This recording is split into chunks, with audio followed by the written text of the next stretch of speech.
Bien. Alors aujourd'hui, avec toi, Marc, on va aborder les pièges du karma. Donc, comment éviter les pièges au moment de la désincarnation, en fait. Donc ça, c'est un sujet...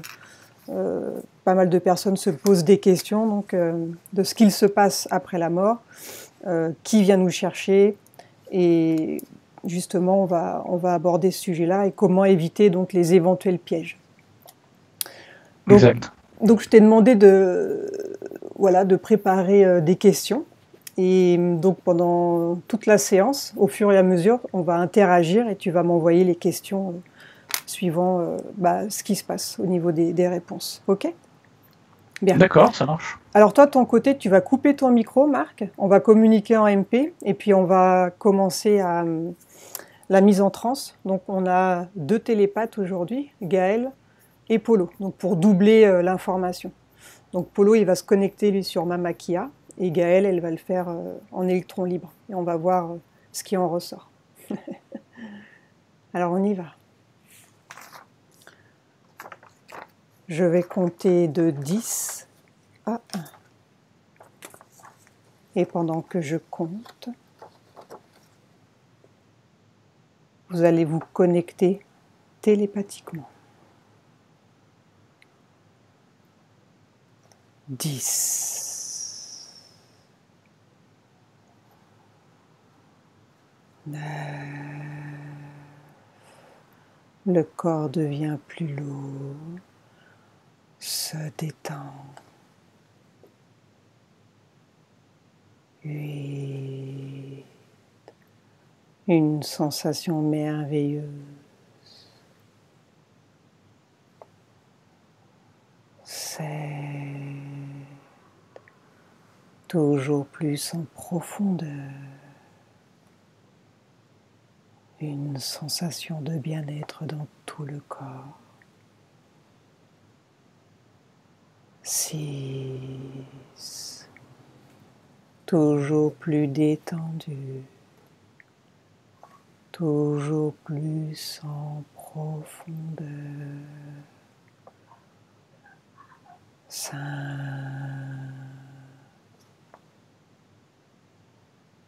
4,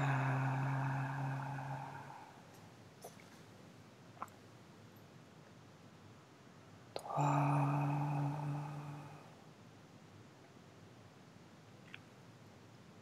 2,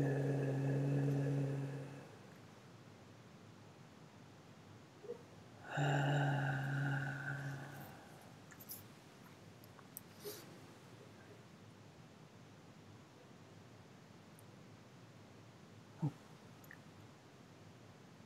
Polo, quand tu es connecté à Mamakia ou Enora, tu me le dis. Tu me dis qui se présente à toi.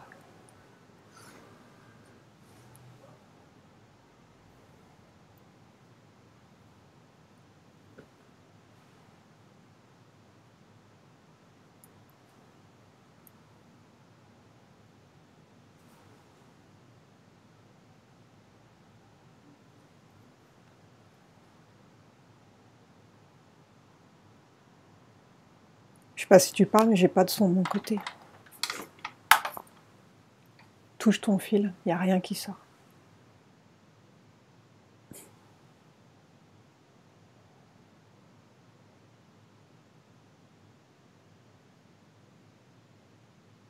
Aucun son.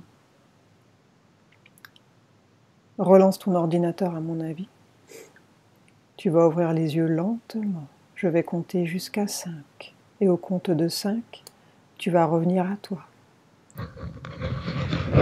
1,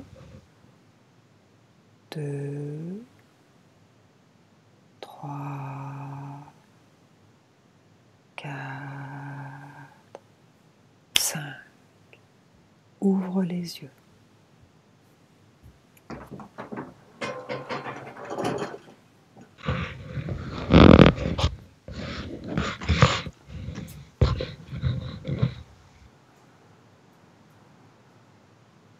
Bien, Gaël. Où es-tu, Gaël? Je suis là. Bien. Comment te sens-tu? Bien, détendue. Parfait.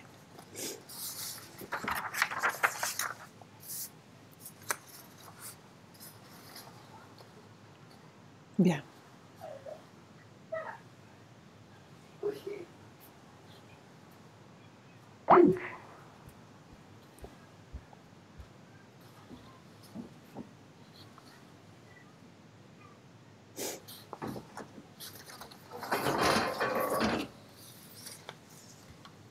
Alors, je vais commencer à te poser des questions, Gaëlle. Ok? On va commencer sans Polo et puis on va l'ajouter quand il sera prêt.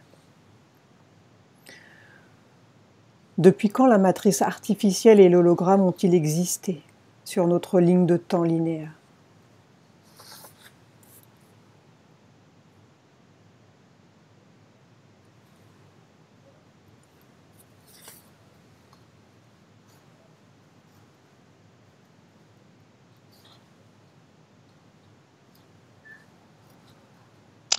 Je vois deux formes d'existence. Mhm. Je vois la pensée, c'est-à-dire le projet. Et ensuite, la matérialité de la matrice. Pour le projet, j'arrive pas à le déterminer sur un temps linéaire, j'arrive pas à le déterminer. Mais pour la matérialité de la 3D, je le vois en plusieurs millions d'années là. Mhm. Bien. Polo est revenu, donc je vais voir au niveau du son si ça marche. Ok. Polo, tu m'entends? Ouais. Ok. Ouais. Bien. Donc je vais compter de 1 à 5. Et au compte de 5, tu vas te reconnecter. 1,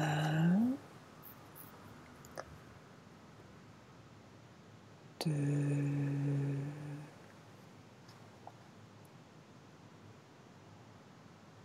3,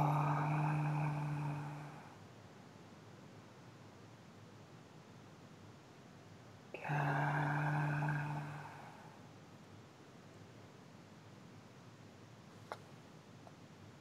5.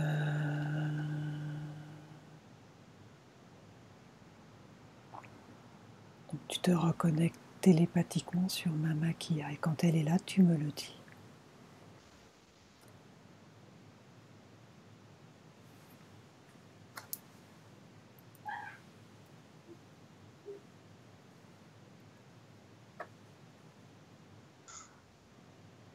Mama Kila est là et Nora aussi. Bien. Laquelle des deux veut répondre aux questions? Mama Kila. Ok, donc tu vérifies que c'est bien Mama Kia, tu prends son ADN, tu regardes au fond de ses yeux. Est-ce que de ton côté, Gaëlle, tu arrives à la capter, Mama Kia? Je vois une énergie. Bien. Maintenant, j'aimerais que tu cherches l'origine de l'énergie dégagée par Mama Kia. Regarde de ton côté.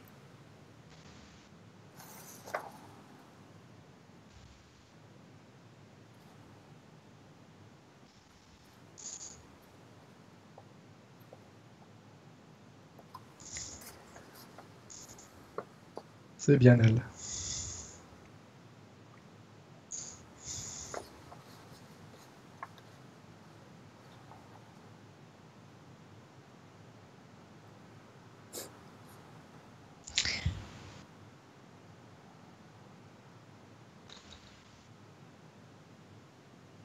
Pour l'origine,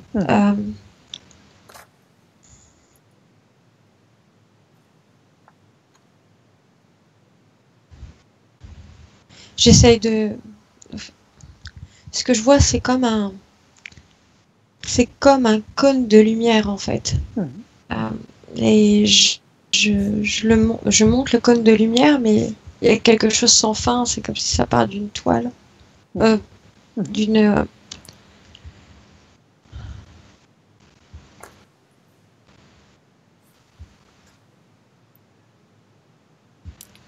Et toi, de ton côté, Polo, tu remontes à l'origine aussi de l'énergie dégagée par Mama Kia.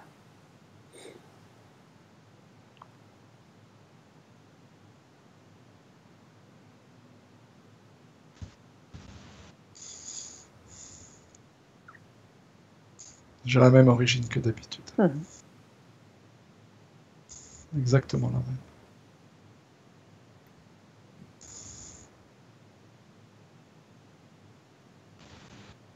Bien. Quelle est l'origine? J'arrive sur l'arbre de vie, Bien. sur la source. Alors, tu vas demander à Mamakia, à la base, le jeu du karma est-il un jeu truqué ou légitime et honnête?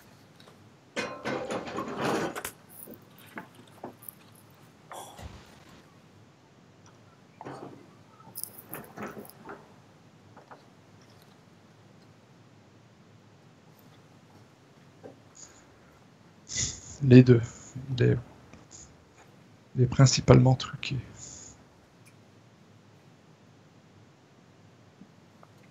Bien. Il y a deux explications à ça. Mhm.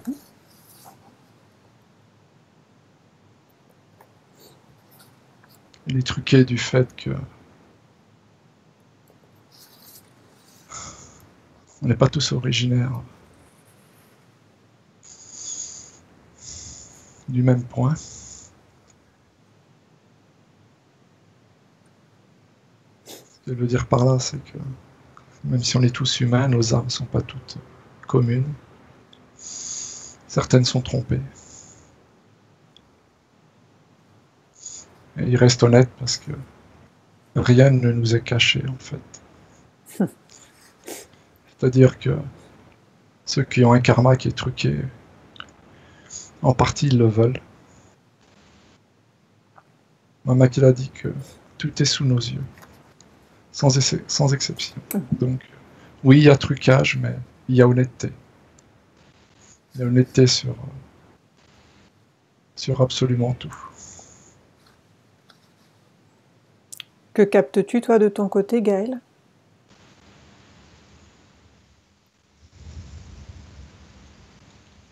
Est-ce que tu veux bien me reposer la question pour que ce soit plus précis? À la base, le jeu du karma est-il un jeu truqué ou légitime et honnête?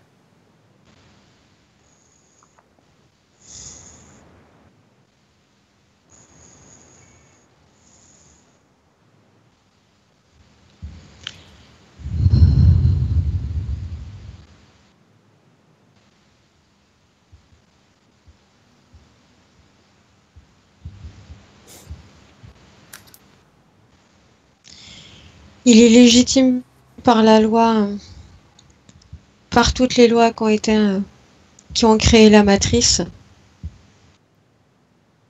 Il est légitime par l'usage qui en est fait, par l'usage abusif.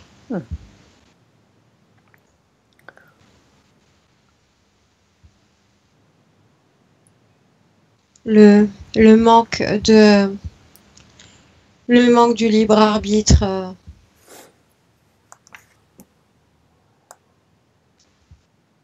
la suppression de certains états chez les êtres humains. Et d'ailleurs, il n'y a pas que les êtres humains, apparemment, il n'y a pas qu'ici qu'il y a cette loi du karma qui existe. Donc on peut dire que c'est un leurre, pas pour tout le monde, mais pour une majorité. Moi, je vois plutôt ça comme un outil pour ceux qui s'en servent.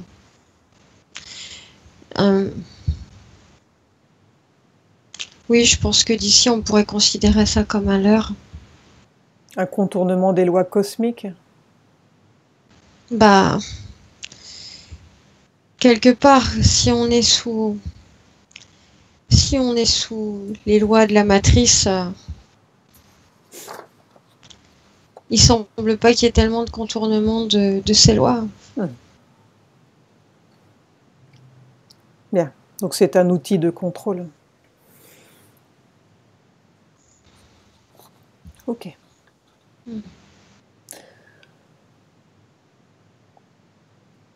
Donc, Polo, les seuls problèmes de la société humaine qui ne peuvent pas être solutionnés d'une manière relativement heureuse sont des problèmes qui ont été délibérément créés.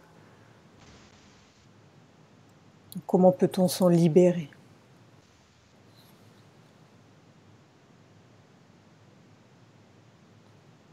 Oui, ils ont été créés. En totalité.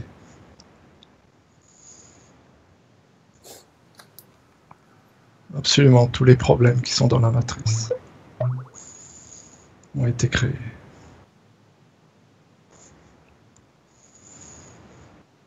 On est dominé.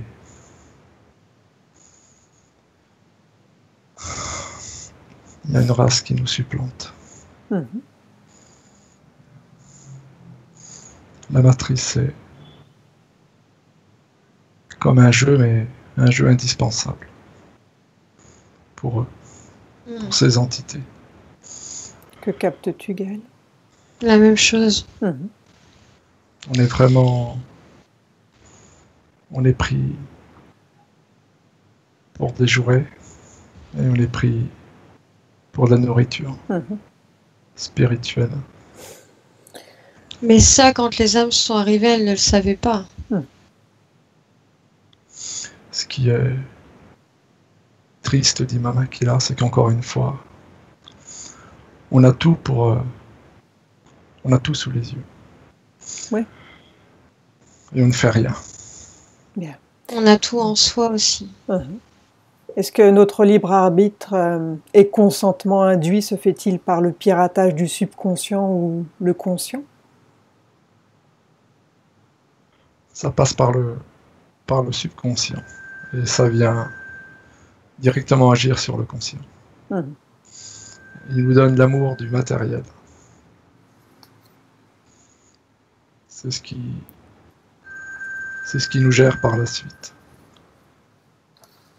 En fait, on nous habitue à être dépendants du matérialisme, dépendants, à avoir plus que les autres. Tant qu'on a cette dépendance, on est en guerre avec les autres et surtout avec nous-mêmes.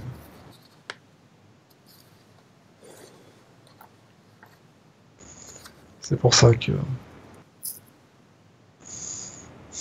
on a des images qui viennent de l'inconscient. Elles ne nous appartiennent pas. Elles viennent induire notre conscient. Et par-dessus ça, on a d'autres images qui nous sont données en pleine conscience. Ces images, elles viennent se superposer aux images du subconscient. Ça nous met en léthargie, un peu en état de conscience modifié.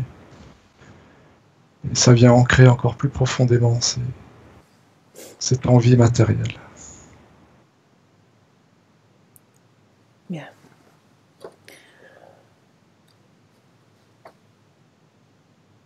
Est-ce qu'il existe un karma à maîtriser ou vaincre, ou simplement un jeu archontique dont il faut sortir?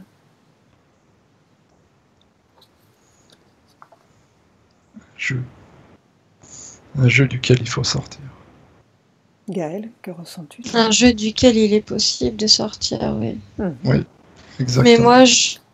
Mais moi, je ne vois pas que tout le monde peut en sortir. Je vois seulement un groupe d'individus dans la possibilité de pouvoir le faire. Et bien sûr, si des personnes s'ajoutent en fait à ce groupe, c'est parce qu'en fait elles auront acquis suffisamment de force, suffisamment de compréhension, suffisamment de connaissances pour pouvoir se donner le potentiel de pouvoir sortir. Mais en fait, la porte, à mon sens, de ce que je vois, elle est ouverte, elle est là.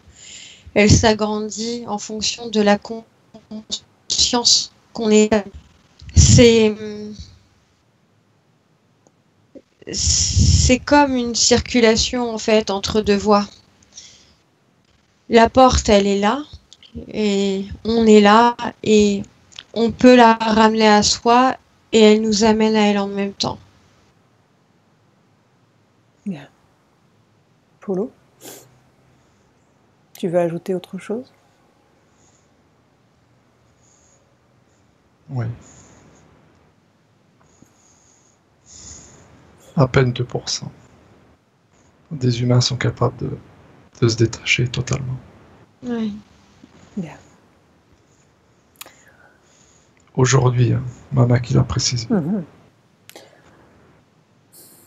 Et le scénario cosmique a-t-il mis en place un jeu de loterie précaire faisant se confronter l'humanité et les archontes?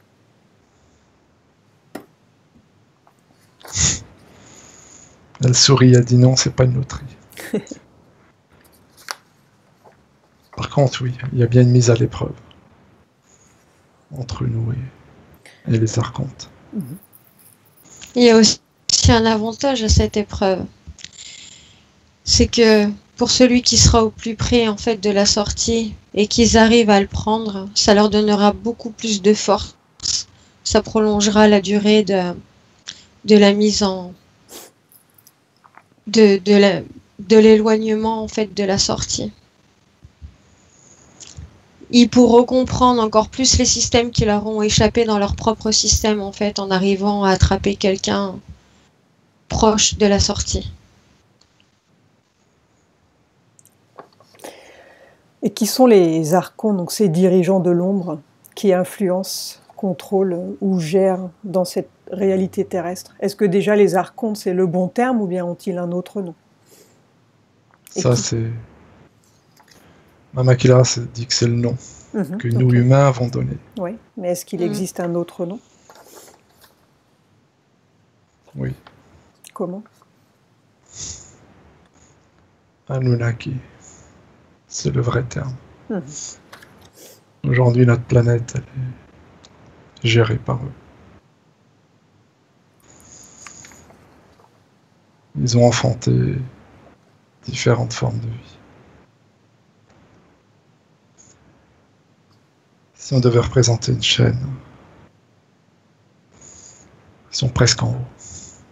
Presque, parce qu'il y a la source au-dessus d'eux.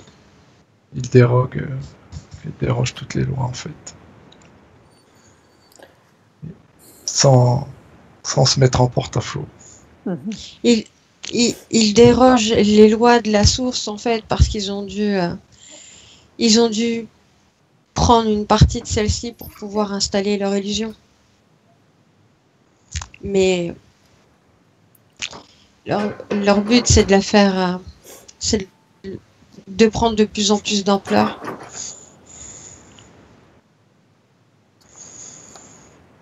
Ils ont à leur disposition une énergie. Cette énergie, elle peut être manipulée de deux manières. Soit vers le haut, soit vers le bas. Dans leur monde, il n'y a pas de mal, il n'y a pas de bien. Eux, ils l'utilisent d'une manière que nous, on nomme le mal. Ils sont dominants sur plusieurs espèces, pas que les humains. Absolument toutes les races reptiliennes sont dominées par eux. Il y a eu deux partages. Et nous, on a la sensation d'être dans la mauvaise partie qui a été partagée. C'est pour ça qu'ils n'ont aucune limite d'ailleurs. Parce qu'il n'y a ni bien ni mal. Et de l'autre partie, Gaël a raison. Ils ont aussi la sensation qu'ils sont du mauvais côté. C'est incroyable, ceux qui sont...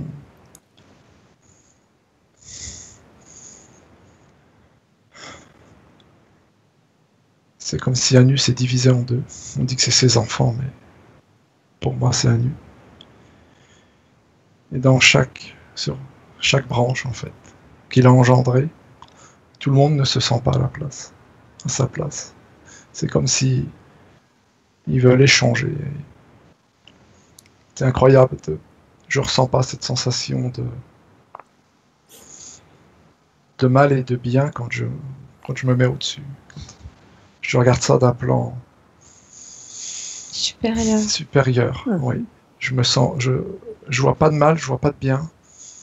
Je vois Tu juste peux pas juger la situation. Non. On a l'impression que ils sont malheureux dans les deux camps, ils sont heureux dans les deux camps. Et Comment peuvent-ils être aussi haut placés près de la source, entre nous et la source, en trichant autant avec elle? Ils trichent pas. Quelque part, ils sont dans les lois. Oui, quelque part, en fait, ils sont dans la source. Ils ont pris possession d'une partie d'elle. C'est comme si tu avais un corps, une boule, si tu veux. On va prendre l'exemple d'une boule. Et une partie de celle-ci, en fait, à l'intérieur, est prise par cette matrice.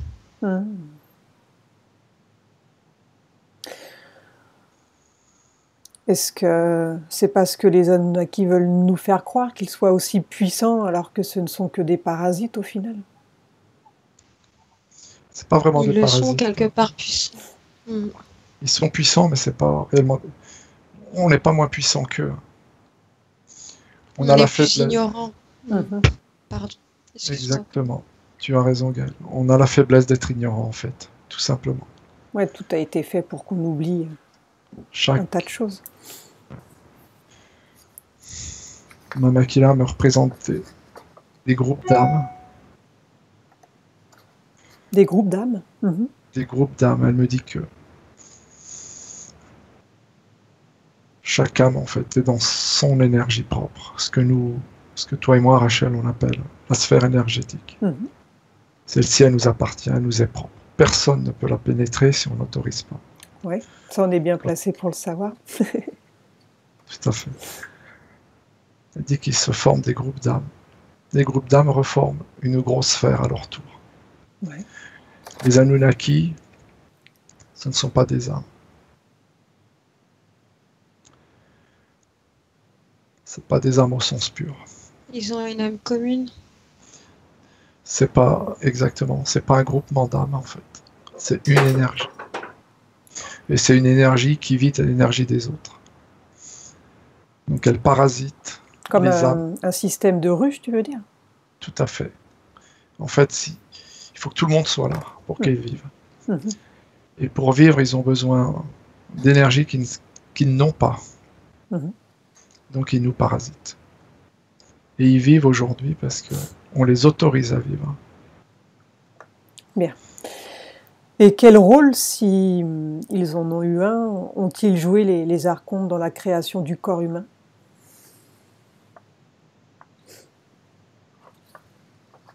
J'ai pas entendu ta question, Rachel, tu veux bien la reposer? Quel rôle, s'ils en ont eu un, ont joué les archontes dans la création du corps humain? D'emprisonner les âmes. Il n'y avait pas de matière au départ.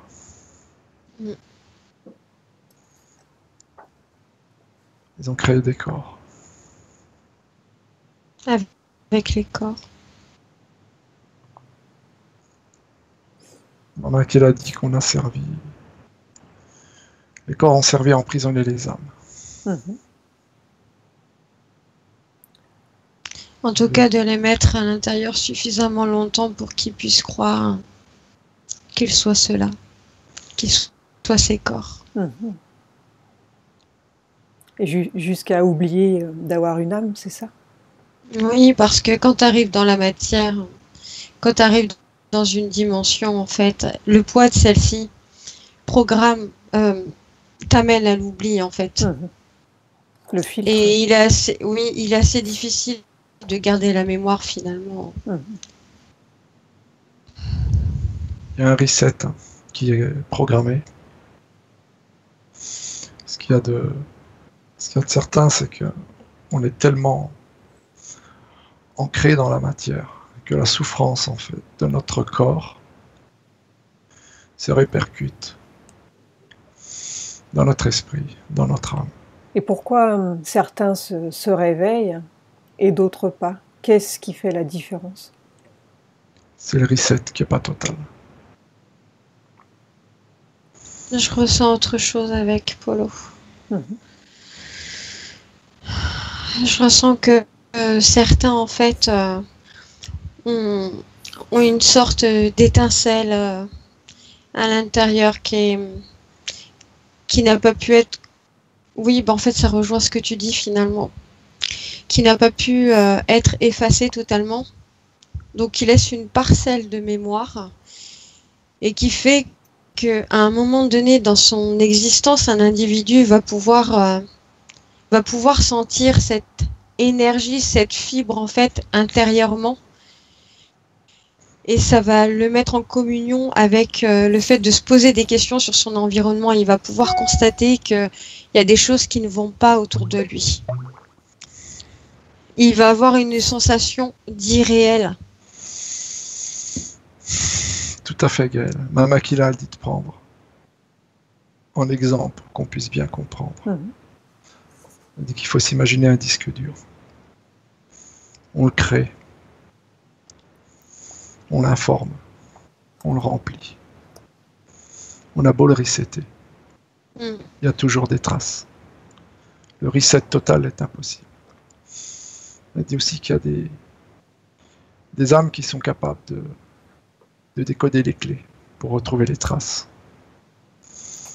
Elle est capable de retrouver des restes dans ce disque dur. Elle utilise ce terme parce que il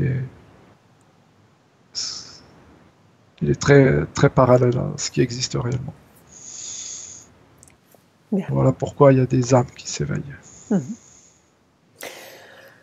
Et comment les archontes influencent-ils le cours réel des actions réalisées par des êtres humains, à savoir comment induisent-ils du karma?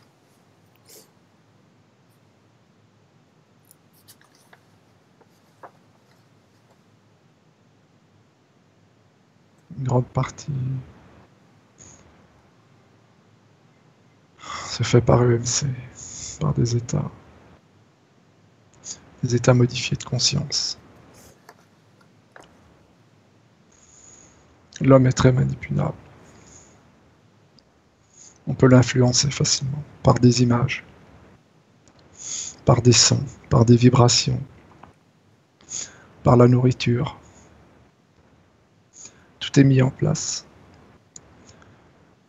La méthode la plus puissante pour nous influencer sont les images. La télé, le cinéma. En particulier, même une image, même des images cachées. Le subliminal, puisqu'en fait, c'est ce qui se rapproche le plus de la forme que nous avons à la base, en fait. De la forme immatérielle. Makila ramène encore la même chose qu'avec le disque dur. Elle a dit on peut reformater et réinstaller quelque chose avec une image. Elle dit le contrôle mental de l'homme, c'est pareil. Avec une seule image, on peut le... Ouais. Une seule, elle dit. Et l'homme est formaté depuis petit dès l'école, quoi. Oui. Bien. Et avant l'école, il y avait ses pères.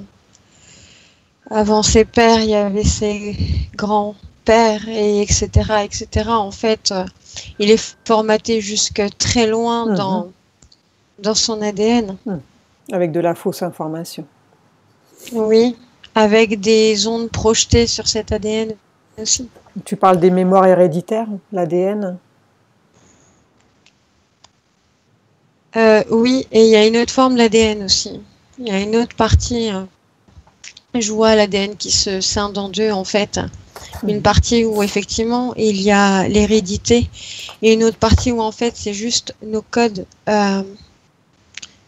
propres, sans hérédité, tout ce qui est relié, en fait, au système... enfin, le système de pensée se relie dessus, le corps se forme en fonction de cette autre partie d'ADN. Et il est beaucoup plus subtil, en fait, beaucoup plus subliminal que l'autre partie ADN, en fait, dans lequel, en fait, est contenue l'hérédité. Donc les traumatismes de vie en vie laissent une trace indélébile? Tout à fait. Il y a l'ADN éthérique, c'est de celui-là que parle Gaël. Il est transmissible en fait de vie antérieure en vie. Comme il n'y a pas d'espace-temps, c'est une boucle et à chaque fois, chaque passage, on est de plus en plus enrichi avec cet ADN. Et ça s'accumule, on va dire. Ça s'accumule au et fur et à mesure. il y a un autre type d'ADN. L'ADN éthérique est aussi sali, Mhm. entre guillemets, dans la matière, dans la 3D. Il est sali principalement par les contacts entre les âmes, entre les humains. Il est salé aussi pendant les rapports sexuels. Que ce soit homme ou femme, Mhm. il garde une trace indélébile. En fait, à chaque relation. Ça paraît étonnant, mais on échange nos ADN. Mhm. On échange des énergies très puissantes pendant les rapports sexuels. Donc ça reste après. Et ça reste. La femme garde, d'après ma Makida, plus de traces d'ADN du mâle que le mâle de la femelle. Mhm. Mais ça reste. On ne peut pas se nettoyer de ça? Elle dit que la personne qui est au courant Mhm. en prend beaucoup moins. Ouais. Mais de toute manière, elle en prend. Elle n'a pas le choix. Donc il faut faire attention avec qui Avec qui on va. on traîne. Exact. Et elle insiste qu'il y a une partie de notre ADN éthérique qui est salie Mhm. de cette manière, Ok. par le sexe et les violences. Comment les archontes peuvent-ils réellement détourner et pervertir le comportement humain?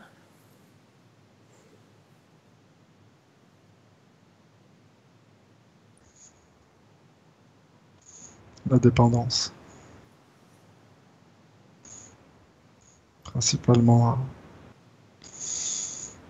à 3 vices. L'aspect matériel. Mhm.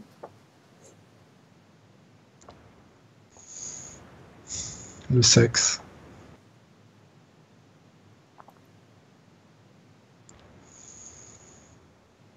Et la supériorité. Tout ce qu'ils sont eux, en fait, non?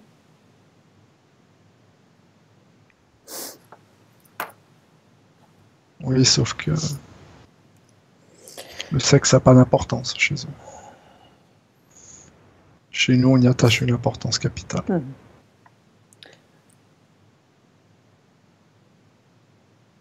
L'addiction au comportement de groupe.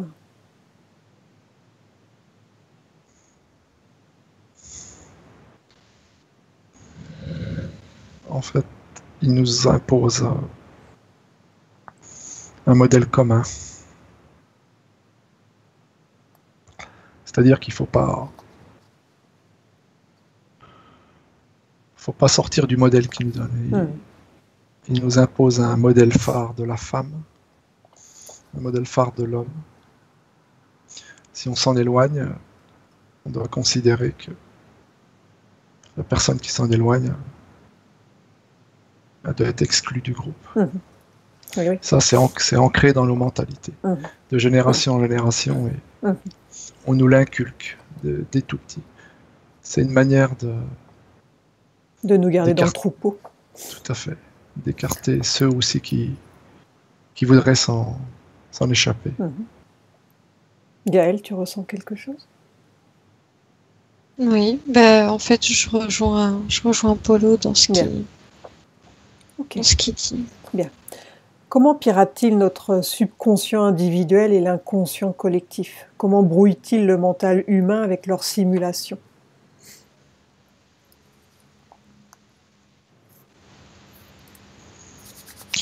Ah, moi, je vois quelque chose. Ouais. Je reviens sur les flashs que je parlais tout à l'heure sur l'ADN, en fait. Mhm. Des pulsions, je vois des pulsions, en fait, qui sont envoyées depuis l'atmosphère. Enfin, ça donne cette sensation que c'est depuis l'atmosphère, en fait. Je pense que c'est plus subtil que ça, mais je vois qu'en fait, il travaille sur chacun des individus, en fait, sur une longue portée, à travers des pulsions d'ondes, de lumière.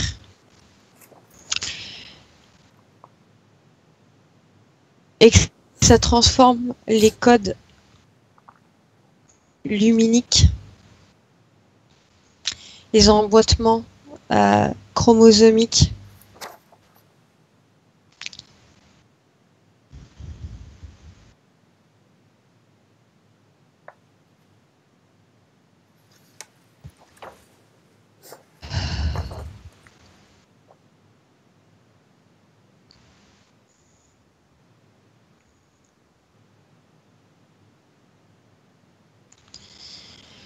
Ça crée des distorsions en fait.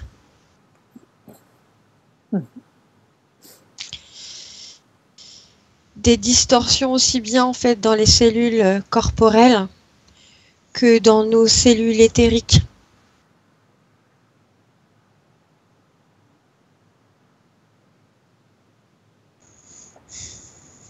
Polo, si tu as quelque chose là-dessus, vas-y. Je trouve ça assez compliqué à expliquer. Oui, ben, disons que je ressens bien ce que tu ressens. Je le vois, je suis content de le voir d'ailleurs. Je pourrais pas l'expliquer. Mama Kila dit qu'il faut être plus... Il va nous donner quelque chose qui est plus explicite. Il y a... Sur un plan individuel, c'est plus difficile de venir attraper quelqu'un que sur un plan commun, où il y aurait un effet de foule. D'ailleurs, si les religions ont été créées, c'est en partie pour ça. Convaincre une personne pour l'induire en erreur, ça peut être fait. Par contre, si on arrive à convaincre un groupe, ce groupe va convaincre un autre groupe, et ainsi de suite. Elle dit que c'est... Pour que ça reste compréhensible, c'est vraiment ce qu'on appelle, nous, les égrégores. Tout ce qui est effet de groupe est extrêmement efficace. Alors, regarde justement, cet égrégore, comment est-ce qu'il marche? Lorsqu'il y a un égrégore qui se fait, sur un plan subtil, que se passe-t-il en fait? Il y a une montée d'énergie extrêmement puissante.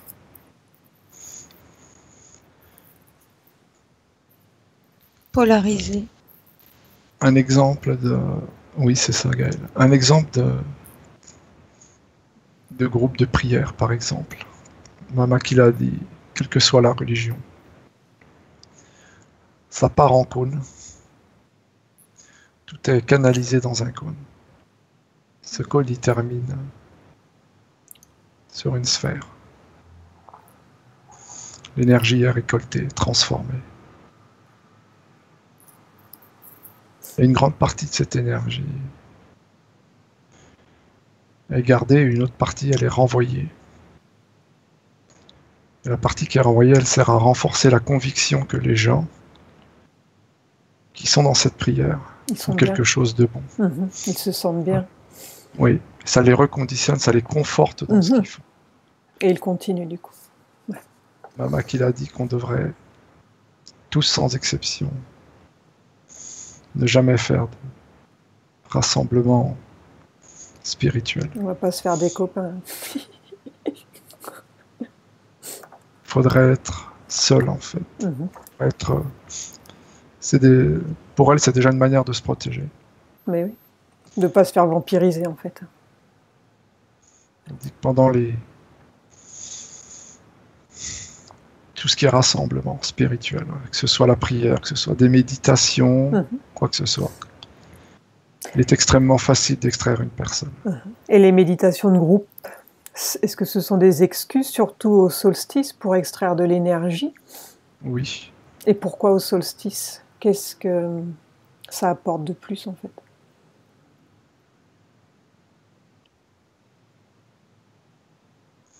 C'est plus le conditionnement de l'esprit humain.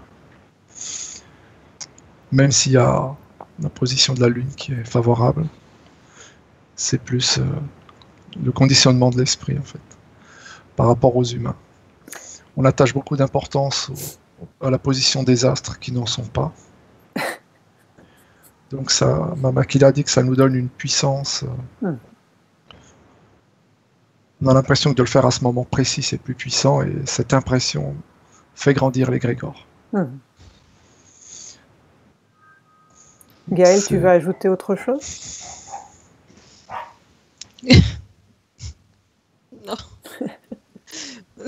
Désolée de rire, mais en fait, je rejoins Polo dans ce qu'il est en train de dire. Et c'est la croyance autour de la lune, du soleil. C'est vrai que...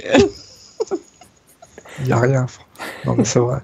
Puis arrêtez de rire, parce que vous allez me faire sortir de la transe. Ouais, en fait, on nous prend pour des idiots quand même. Non, mais il va vraiment falloir, Mama qui l'a dit, qu'on fasse quelque chose là-dessus. Bah oui, mais... Parce que les humains se réveillent. Ouais, ça en devient ridicule, même l'histoire. Ouais. C'est une illusion, mais Ouais, c'est poussé. incroyable. Mais on avait le droit d'y croire parce qu'en même temps, la croyance, elle a cette faculté de nous projeter quelque part dans... Ça peut être une force, la croyance, à condition de pas... À condition de savoir se remettre en question aussi et de la diriger, surtout de la diriger en fait, de diriger sa propre énergie, parce que si on se met dans une croyance dans laquelle l'énergie, elle est remise à quelque chose d'autre, alors là, en fait, ça peut que nous affaiblir. C'est exactement ça. Alors que si on conduit notre croyance, donc peut-être plus notre foi, au final, qui n'a rien à voir avec la religion, mais une foi propre en soi, une force en laquelle on ressent et dans laquelle on croit, alors là, oui, ça donne du résultat. Là, en fait, il y a comme des voiles qui se déchirent et et à ce moment-là, en fait, il y a une partie de la matrice qui est déchirée. Tout à fait. Bien. J'irais même jusqu'à ajouter que un groupe qui se rassemble mais qui sont parfaitement au courant du piège, c'est très puissant. Et ils ne se feront pas piéger. Les groupes qui se rassemblent, comme dit Gaël, sur un objectif commun, c'est voué à l'échec, directement. En fait, quand on a conscience du piège, on ne se fait pas piéger, quoi. On peut être des milliers, si on a tous conscience qu'on peut l'être. En fait, c'est très très bon. Par contre, si on se mélange avec des êtres qui n'en ont pas conscience, ça peut être mauvais, même pour ceux qui en ont conscience. Donc, Mama Kila dit qu'il est préférable aujourd'hui de méditer, de prier seul. Ou vraiment en compagnie de personnes comme nous. Il est important de comprendre qu'on est notre propre maître à soi.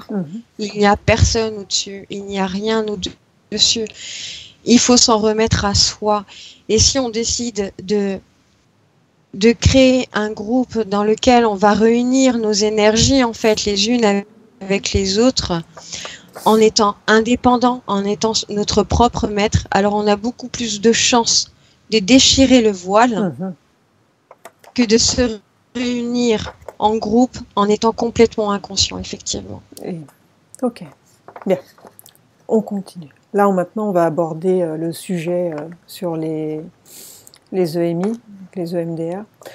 On dit que dans l'après-vie, enfin, les témoins qui ont subi des EMI, ils doivent retourner à la 3D et l'incarnation et la vie pour apprendre. Donc, a-t-on réellement besoin d'apprendre si on sait déjà tout de l'autre côté ?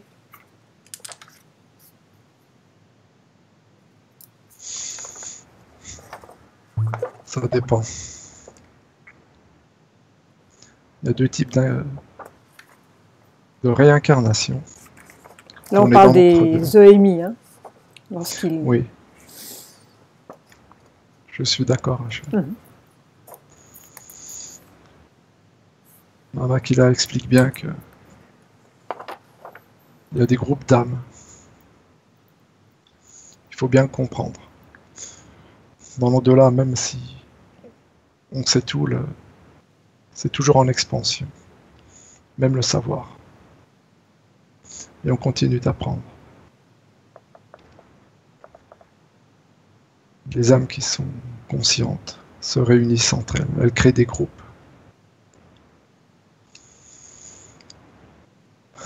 Et dépendamment les unes des autres. Certaines ont besoin d'être dans la 3D pour réinformer ces groupes d'âmes. D'autres, elles ont besoin d'être à l'extérieur de la 3D.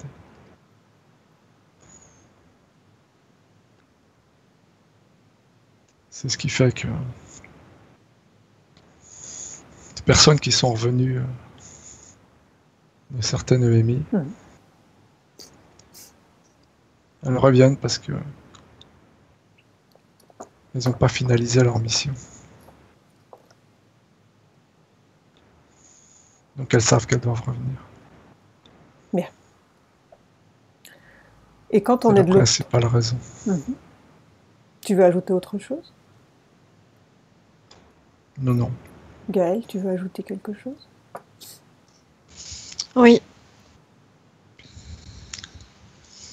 On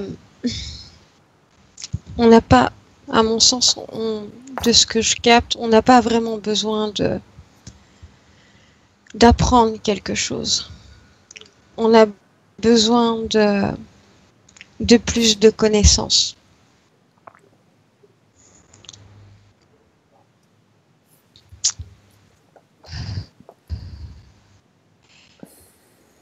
Si certaines personnes qui passent de l'autre côté et reviennent, c'est aussi pour apporter des informations.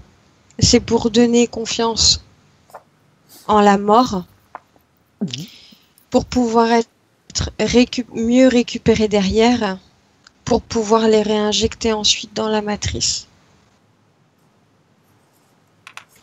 C'est-à-dire, si on donne confiance à une personne qui quitte son corps, si on la récupère, qu'on lui donne confiance et qu'on la met qu'on la rend dans un état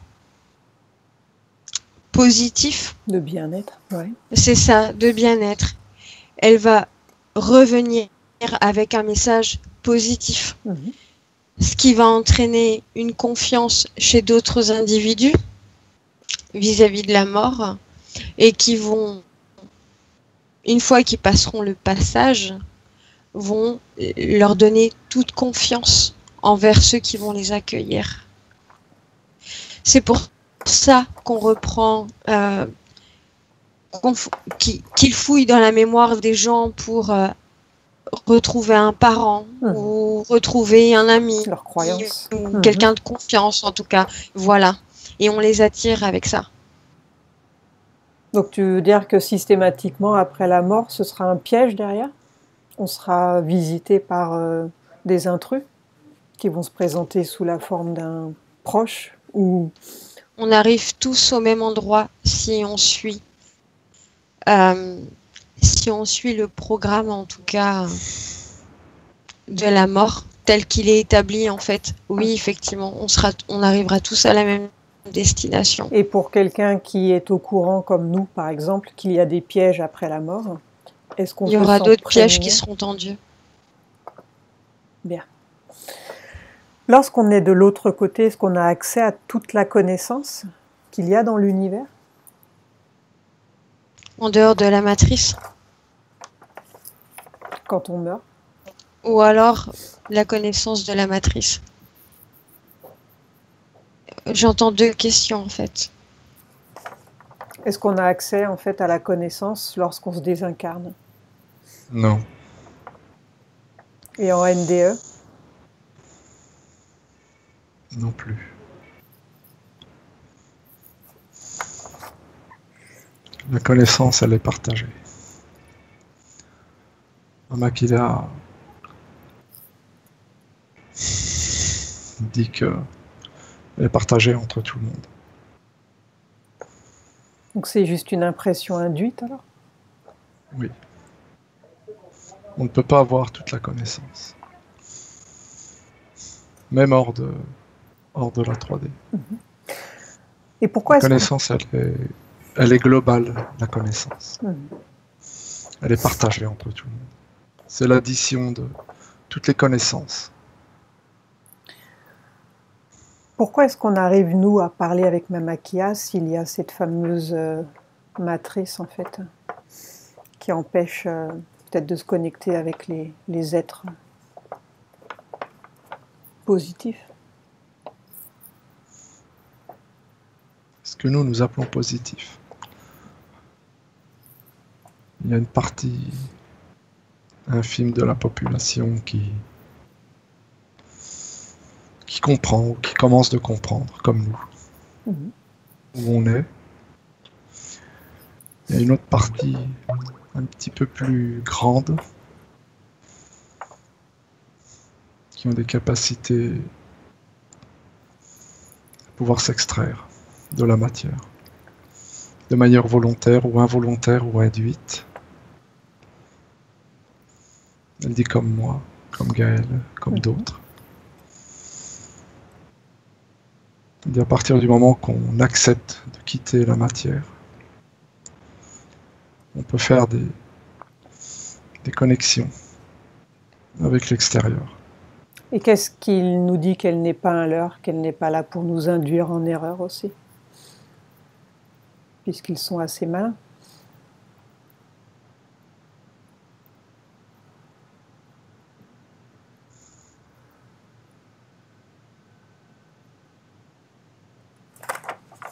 Et que c'est quelque chose qui vient de nous. On peut pas nous promettre de ne pas nous leurrer, elle peut pas nous promettre de nous dire la vérité puisqu'elle ne l'a pas toute. Elle est partagée. Elle dit qu'il y a une chose qui est certaine, c'est que toutes les informations qu'on lui demande sont des informations vérifiables. On n'a pas de fausses informations. Elle est dans la position où elle est. Elle n'a pas le droit de nous désinformer. Parce que j'entends souvent dire, ah, dans l'astral, il n'y a que du mauvais, dans l'astral, vous vous faites leurrer, dans l'astral, ceci, cela. Dans la 3D aussi. Alors, qui croire au final? On n'a pas toujours les outils dans cette dimension pour pouvoir savoir qui nous leurre ou qui nous leurre pas non plus. Et oui, c'est vrai. Et pourtant, il y a bien quelque chose à l'intérieur auquel on doit faire confiance. Et c'est là où, en fait, il faut devenir indépendant, où il faut reprendre son propre pouvoir. Parce que combien même les informations nous viennent, combien même on nous raconte une chose ou une autre, c'est en soi qu'il faut croire. Elle insiste aussi sur un autre fait. Elle dit c'est comme une relation entre un enfant et une mère. Est-ce que l'enfant est sûr que sa mère est sa mère? Il ne le sait pas, il ne le saura peut-être jamais. Souvent la relation, elle est mère-enfant. Toute sa vie. Elle dit que la relation que j'ai établie avec elle, c'est sur le même plan. Sur un plan spirituel, c'est... Je lui ai fait confiance, elle m'a fait confiance. Bien. Est-ce que l'astral est la membrane externe de contrôle de la matrice artificielle? Est-ce que l'astral est la membrane externe de contrôle de la matrice artificielle? Elle dit oui.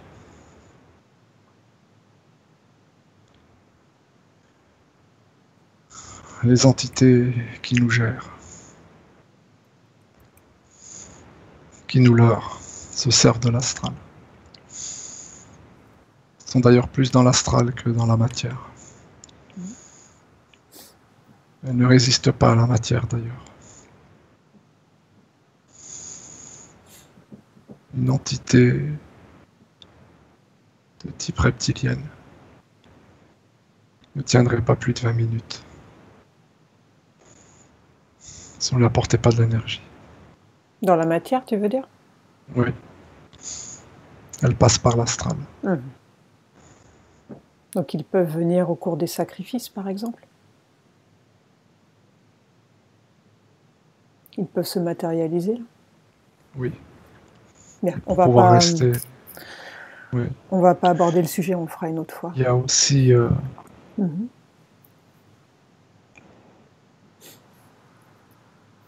ils sont obligés de se servir de l'astral. Ouais. C'est pour ça que l'humain, celui qui commence de s'éveiller, a toujours l'impression que l'astral nous piège. Parce qu'autour de nous,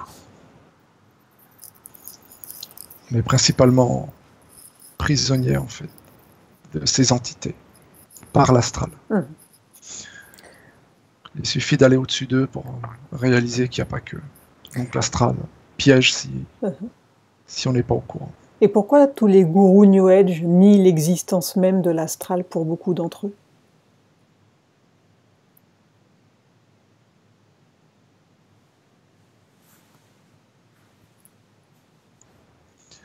Pour pas que l'éveil aille trop haut. C'est une personne de cette nouvelle religion qui continue de grandir. Si elle réalise que l'astral est réel, elle se détachera de cette religion. Elle comprendra qu'elle est possédée. Donc tu veux dire que le New Age, en fait, il a été créé d'une certaine manière par les archontes pour Oui. pomper de l'énergie, par les prières, entre autres? Oui, il est là aussi pour progressivement remplacer Les religions? les religions saintes. Bien. Je voudrais ajouter que il me semble que rien n'a été inventé d'ici, que rien n'est inventé de la 3e densité, que c'est de l'astral que tout arrive, que tout s'organise.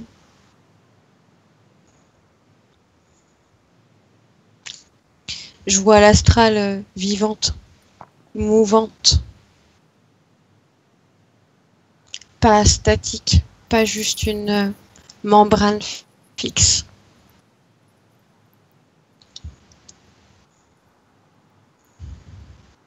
Il y en a qui l'a dit que membrane est quand même une belle expression. Que dans un premier temps,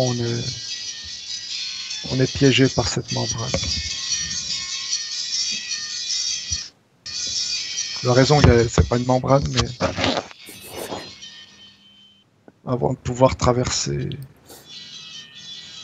suffisamment l'astral pour tomber sur des entités propres, il faut traverser cette membrane. Bien. Ils nous ont couverts, en fait. Est-ce que les armées ont-elles des programmes de communication avec les êtres désincarnés de l'astral pour prendre le contrôle de certains humains ou du pays dans la matière?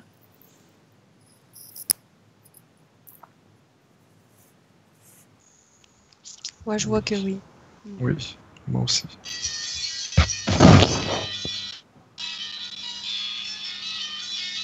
Éteins ton portable, Gaël. Je sais pas à qui c'est le portable.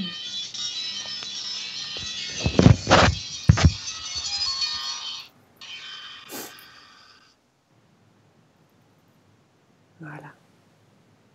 Il y a l'astral qui nous a envoyé une musique. Si tu savais qui c'est, ouais.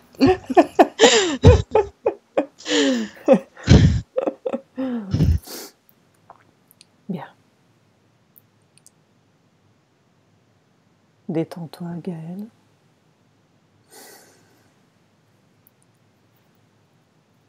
On va continuer tranquillement. Donc elle communique bien avec des êtres désincarnés. Du coup, j'ai pas écouté la réponse. Gaël avait dit oui, Oui. moi aussi. Ok. On se rejoint là-dessus. Maman qui la confirme. Bien. Ok. Mais depuis très très longtemps. Oui, ça c'est pas une nouveauté en fait. Nos âmes sont-elles recyclées dans la matrice en boucle pour ceux du coup qui n'arrivent pas à s'en échapper ou qui n'ont pas même pas idée en fait que ça pourrait exister? Oui, malheureusement. Donc le but de ces entités, c'est de nous garder le plus longtemps possible. En fait, on est un peu comme un troupeau, du bétail. Physiquement, oui. Mhm. Spirituellement aussi. Mais après, ils veulent aussi, enfin, ce que je capte en tout cas, c'est qu'ils veulent surtout garder leur illusion. Ils veulent pouvoir jouer leur expérience, mener. Ils ont un projet, qui s'agrandit toujours, qui n'est pas toujours le même. Il n'est pas le même qu'il y a 1000 ans. En tout cas, grâce à cet agenda, ils progressent.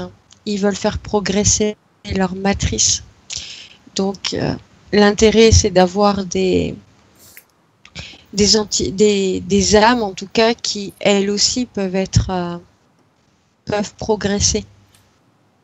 Donc, le mieux, c'est de garder les mêmes. Mhm. Est-ce qu'il y a des technologies de fausse lumière dans l'après-vie et si oui, lesquelles?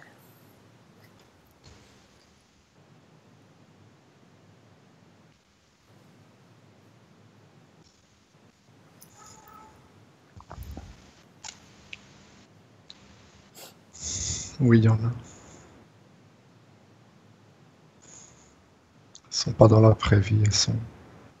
Enfin, il y en a qui l'a dit que c'est dans l'entre-deux-vie.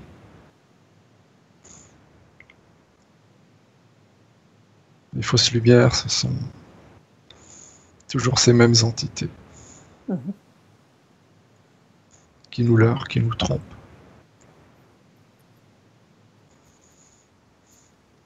On est conditionné à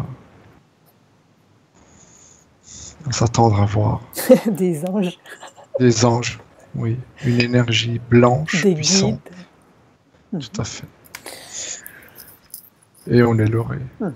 Et Donc là, ce sont réellement de fausses lumières. Et le tunnel derrière, là, cette lumière en fait dont beaucoup parlent, qu'est-ce que c'est ça? Cette lumière, elle est réelle. Ouais. Les personnes qui ont eu l'occasion De voir cette lumière. de vivre une EMI peuvent le dire. Mhm. Elle existe et dans la 3D et dans l'éthérique. C'est-à-dire? Dans la 3D, c'est une phase dans laquelle le cerveau cesse de fonctionner. Ça fait comme un grand flash. Ouais. Donc ça, tout le monde le perçoit au moment où le cerveau cesse de fonctionner? Oui. Et dans l'éthérique aussi. Dans l'éthérique, c'est la continuité de ce tunnel. On le voit en même temps, en fait? Oui. Ouais. Notre cerveau s'éteint, ce flash apparaît. On voit un tunnel très lumineux, assez long. Mhm. On commence de le prendre, et là on croise des guides ou des faux guides. Mais ce tunnel, on est obligatoirement dedans, une fois qu'on est désincarné? Ou on a le choix d'y entrer? On est à l'entrée. Donc on est attiré par ça, en fait? De façon naturelle. Mhm. Si tu arrives à prendre ce tunnel, c'est que tu as eu un vrai guide. Si on te propose un tunnel auxiliaire, c'est pas bon. Tu veux dire qu'on doit prendre le tunnel sans invitation? On le prend de nous-mêmes? Oui. Et quand on part, au moment du flash, on a un tunnel. Il ne faut pas se poser de questions. Il faut y aller. Il faut y aller. Par contre, si un guide vient te proposer un chemin... Il y en aura. Il y aura forcément des guides. Le seul vrai guide qu'il y aura, c'est celui qui sera au bout du tunnel. Ceux qui se présenteront avant et pendant le tunnel sont de faux guides. Alors, comment les détecter? Comment savoir si ce sont de vrais ou de faux guides? Attendre que le tunnel s'éteigne. Tant qu'on baigne dans la lumière, il faut pas accepter. Ce tunnel, c'est le passage. Faut pas s'arrêter dans le passage. Le passage, on est encore dans le... C'est le moyen astral. Faut pas s'arrêter là. Une fois qu'on a quitté ce passage, les entités qui sont derrière, celles-là réellement nous attendent. Si tu t'arrêtes dans le passage, tu te pièges. C'est reparti Exactement. pour un tour. Pour un tour, exactement, Bien. Rachel. Par contre, il y a certaines EMI où ils ne voient que du noir. Ils ne voient pas du tout de lumière. Pourquoi est-ce qu'eux, ils ne perçoivent pas cette lumière par rapport aux autres? Ils voient du vide ou du noir, en fait. Makeda me dit que ce ne sont pas des EMI. Ils ne sont pas réellement morts, là. Non. Ce sont des âmes qui vibrent très bas. Nous, on le voit noir. Parce qu'on donne une couleur. On a donné le noir au mal, le blanc au bien. Elle dit ça n'a pas de couleur. Elle dit c'est un vide sans fin. Et le tunnel, c'est un tunnel sans fin. D'apparence. Bien. Si on a le courage d'aller jusqu'au bout, c'est qu'on a pris le bon chemin. Et il y a quoi de l'autre côté, alors? Puisque personne n'est jamais revenu pour dire ce qu'il y a. Il y a notre groupe d'âmes. Ah, tout à chacun. Chacun rejoint sa famille d'âmes. Et s'il y en a qui sont revenus. Le seul souci, c'est ce fameux reset qui est obligatoire. Bien. Donc comme les archons, ils sont polymorphes, ils peuvent prendre n'importe quelle apparence et peuvent facilement nous tromper, on est d'accord? Oui. Et oui. Bien. Donc quels sont les archétypes ou les figures rencontrées dans l'astral, dans l'au-delà? Donc religieux, culturels, célébrités, membres de nos familles. Makeda dit que chaque individu, au moment où il se fait leurrer, il voit l'entité qu'il a envie de voir. Ouais, par rapport à ses croyances, en fait, parce qu'ils Tout à peuvent fait. lire en nous. Un bouddhiste peut voir le Dalai Lama. Un chrétien peut voir le Christ ou la Vierge Marie. Et ainsi de suite. Est-ce que, pour ne pas se faire leurrer comme on fait en séance, est-ce que le fait de regarder au fond des yeux ou bien de toucher et d'absorber l'ADN, est-ce que ça peut être une manière de savoir si on a affaire à une bonne entité ou pas? Est-ce que ça marche aussi? Makeda dit que c'est une manière d'être sûr que cette entité ne nous veut pas de mal. C'est pas une manière de s'assurer qu'elle est bonne ou mauvaise. C'est juste une manière de s'assurer que cette entité, elle est là pour aller dans notre sens. Donc il faut se souvenir et... Enfin, est-ce qu'on se souvient après, une fois désincarné, qu'on peut faire ça? Oui. Donc ce n'est pas comme à la naissance où on a tout oublié. Lorsqu'on se désincarne, on a souvenir de tout. Oui. Tout le monde n'oublie pas. Ok. Donc tout ce qu'on sait au jour d'aujourd'hui, le jour où on va se désincarner, on va s'en souvenir au moment où on passe de l'autre côté. À la seule condition qu'on ne se fasse pas piéger. Si on traverse le tunnel, on aura non seulement souvenir de cette vie, mais si on a eu d'autres vies antérieures, on les aura aussi en souvenir. Je voudrais ajouter quelque chose. Ouais. Au moment où tu sens ta mort arriver, ta mort physique, il est important à ce moment-là que tu consacres toute ton énergie à ta mémoire. Parce que c'est elle qui va te suivre. Tu l'as en toi. Tu l'as avec... tu la portes avec toi. Elle n'est pas propre à ton corps exclusivement. Tu la portes avec toi. Alors il est important que quand tu sens ta mort arriver, que tu gardes tout ça en mémoire et que tu mettes toute ton énergie à l'intérieur. Ça évitera qu'au passage de la mort, en fait, y ait l'oubli et que tu puisses te faire aspirer par une lumière ou par une autre. Bien. Est-ce qu'il y a une sorte de conseil d'être qui nous attend et nous juge après la mort?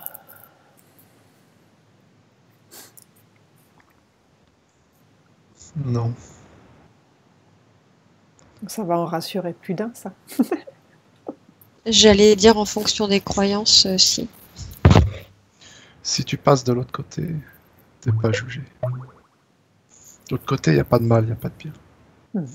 Choisis un camp. Si tu, comme dit Gaël, si tu te fais avoir dans le tunnel ou juste avant le tunnel. Donc ça peut être un leurre. Oui. Ils peuvent utiliser cette croyance pour t'avoir, en fait. Oui, tout à fait. Les croyances monothéistes sont basées là-dessus, sur un jugement. Bien. Est-ce que le conseil des sages existe?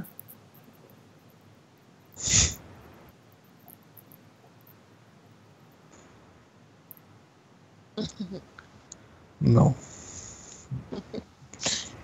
Oui, c'est vrai qu'on peut en rigoler. Même Aquila est formelle.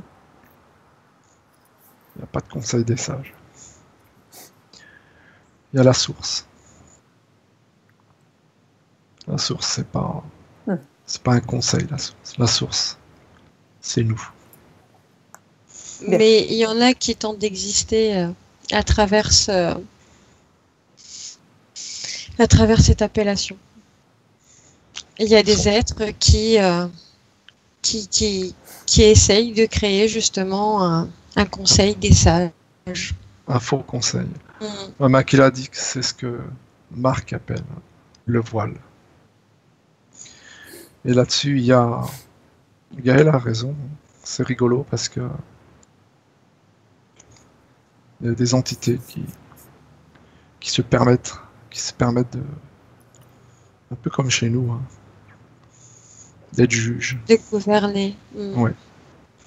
Alors que il n'y a pas lieu d'en avoir. Bien. Qui sont les êtres encapuchonnés qui attendent dans l'astral ou dans l'au-delà? Souvent on les voit, enfin pas eux, pas nous, mais ils sont vus pour beaucoup. Qui sont ces êtres?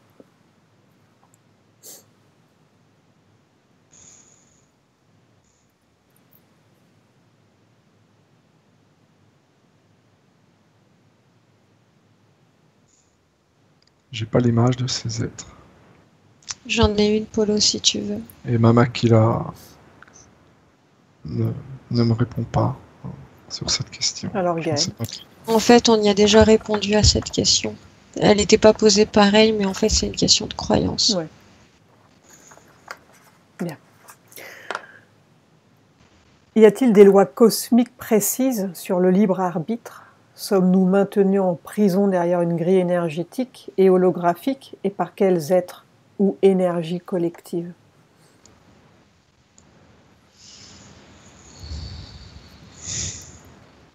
Je vais dire un grand oui. De la part de Mama Kila. Oui, on est maintenu sous une grille. Une grille qui au départ n'est pas nocive. Une grille qui a été détournée. Oui, cette grille est énergétique. Elle a été brisée en certains endroits. Mama Kila a dit que ce sont toujours les mêmes qui mènent la danse. Ce sont toujours les Anunnaki. De là, il faut comprendre que on vit dans des images. On nous fait croire qu'on sent, qu'on touche. Il n'y a qu'une chose qui est réelle, c'est les vibrations.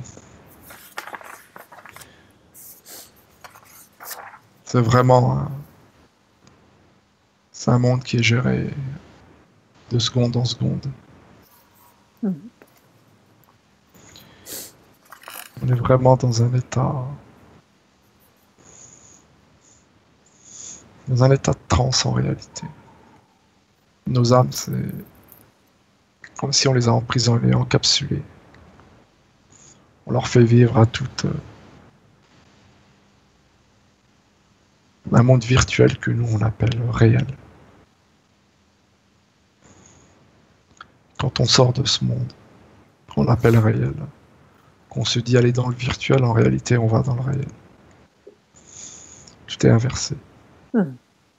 Bien. En parlant d'Anunnaki, Enki n'est-il pas simplement Lucifer? Et maintenant son pouvoir sur Terre via l'astral et les forces lucifériennes au pouvoir occulte, les sociétés secrètes dans la 3D?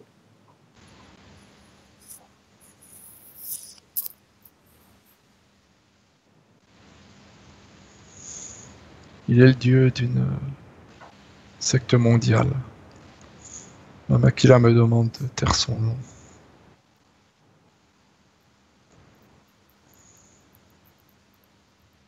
Elle me dit oui. Tout ce que nous, on relie au mal, c'est la création d'Enki. Est-ce que c'est lié à la franc-maçonnerie? Elle ne veut pas répondre à cette question. Ok. C'est pour qu'on évite d'avoir des problèmes. Oui. Bien, on continue. Le groupe d'âmes, est-ce que ce n'est pas simplement l'esprit de ruche?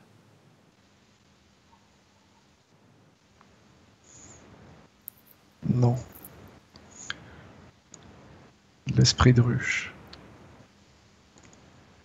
Il demande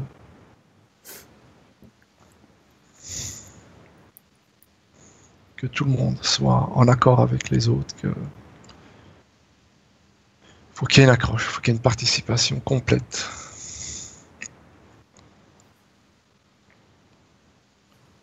Le groupe d'âmes, il peut être fait que de 2 âmes.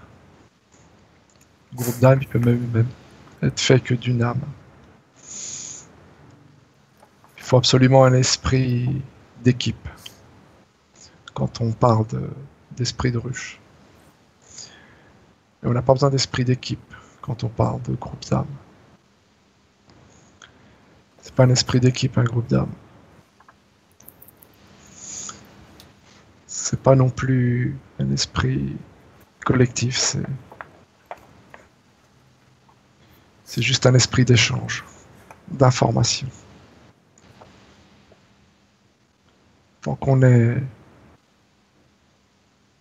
avide et qu'on donne de l'information, on reste dans le groupe.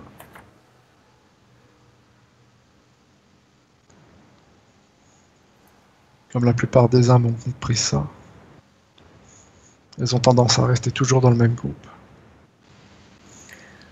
Et elles s'informent et elles informent de ce qu'elles savent.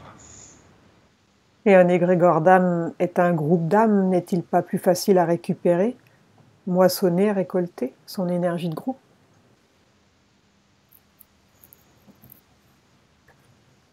Ça rejoint ce qu'on a dit tout à l'heure. Tout dépend comment c'est dirigé. Tout à fait. Et de l'état d'esprit de ces âmes. Bien. Certains parlent de Saturne comme le lieu du seuil de cette matrice. Est-ce vrai et comment se présente-t-il?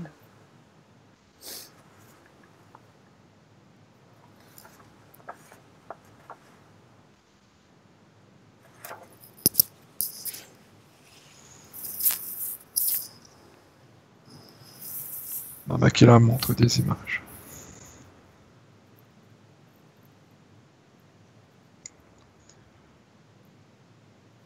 Il dit que c'est la frontière entre ce qu'on appelle le réel et l'irréel.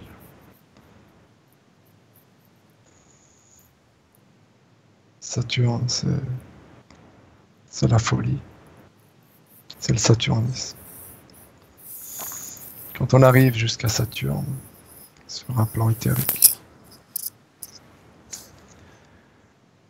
c'est qu'on a dépassé des limites que nos maîtres, nos faux maîtres nous imposent. Aller au-dessus de Saturne, c'est comprendre que on peut communiquer avec soi-même, on peut se détacher de la matière. C'est pour ça qu'on dit que c'est de la folie. Est-ce que... Les Anunnaki punissent quelque part ceux qui se détachent, les fous, quoi, comme nous. Est-ce que c'est pour ça que les satanistes vénèrent le cube de Saturne et l'énergie de Satan, Saturne? Oui. Il faut comprendre que Saturne, c'est vraiment... On le prend pour une planète, évidemment. Saturne, c'est la limite qu'il y a réellement entre nous et notre moi supérieur. Si on dépasse Saturne, on a compris, on a dépassé cette limite, on est presque inatteignable. Et on nous fait peur avec ça. Bien. Est-ce que le cube représente symboliquement une prison mentale psychique et physique?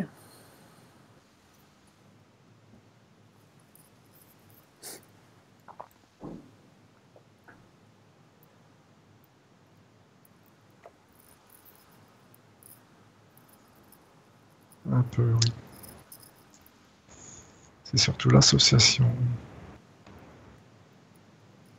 de deux pyramides.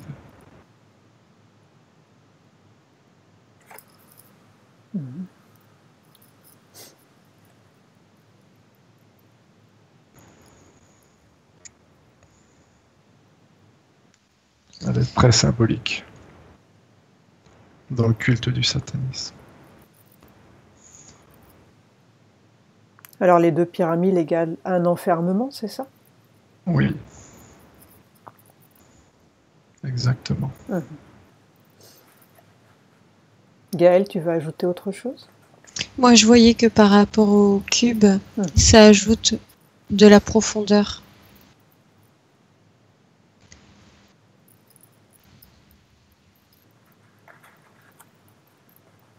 C'est comme si, en fait, dans le cube, toute forme qu'on détient, toute forme d'illusion, en fait, est contenue dans un cube.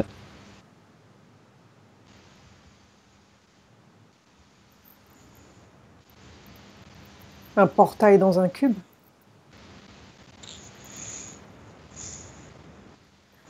C'est une pyramide. Ce sont deux pyramides à 3 pans. Makila dit qu'elles engendrent des énergies noires que nous on pourrait appeler énergie noire.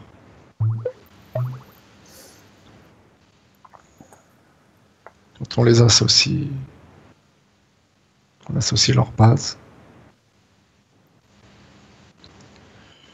on peut y enfermer des âmes.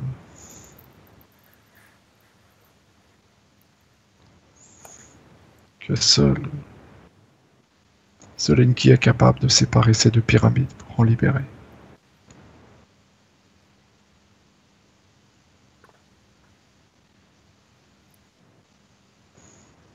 Bien.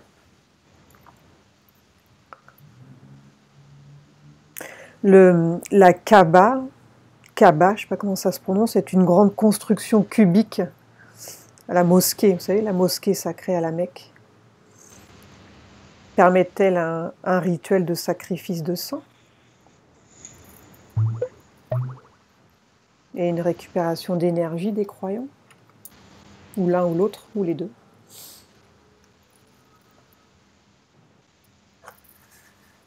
Je ne vois pas de sang.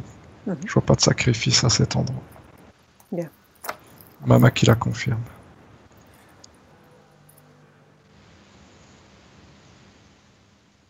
Mais tous les ans, il y a des morts, ils s'écrasent, il y a beaucoup de monde, des bousculades pendant le rassemblement. Elle me dit qu'il n'y a pas de sacrifice Bien. organisé. Mhm. Il y a des gens qui se mutilent même. Mais ça, c'est encore une fois l'égrégore de mal. Et c'est quoi cette espèce de pierre qui est située en bas justement de ce cube où tout le monde met sa main là? Ça sert à quoi ça?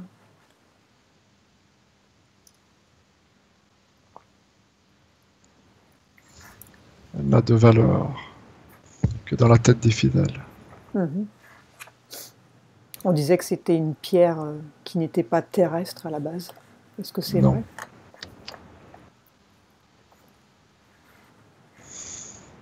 On dit qu'il n'y a aucune analyse qui a été poussée à ce sujet. Mhm. C'est bien une pierre terrestre. Nombre de bousculades ont eu lieu à cause de cette pierre. Mhm. Elle n'a aucune importance réelle. Ok. Et tous Et aucun- ces cubes, en fait, donc il y en a un à la Mecque, mais il y en a aussi aux quatre coins du monde. Est-ce qu'ils sont disposés d'une certaine manière, en fait, pour récupérer de l'énergie ou autre?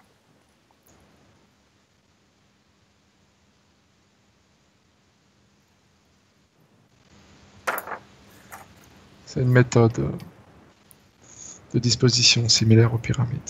Mhm. Elles ne sont pas là pour... C'est pas pour pas là faire pour beau. c'est pas pour des transferts d'énergie. C'est pour quoi faire alors?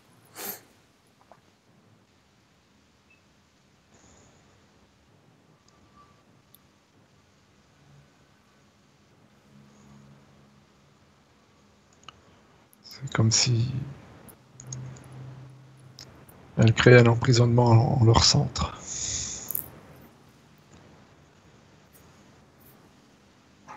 Tu peux imaginer des lignes virtuelles entre elles. Mhm. Les personnes qui sont à l'intérieur sont conditionnées. Celles qui ne savent pas sont prises dans un tourbillon. Ils sont phagocytés, quoi. Oui. Mais il n'y a pas de prise d'énergie. C'est plus pour conditionner les esprits. Donc c'est emprisonnement. On en revient au même. Mhm. C'est une manière, en fait, d'emprisonner les âmes qui se trouvent à l'intérieur. Mhm. Et uniquement celles qui ne savent pas. Mais c'est symbolique. Ok, bien, on va continuer. On a beaucoup de questions. Alors, quel est le rôle de la Lune et celui du Soleil dans l'après-vie, s'ils ont un rôle?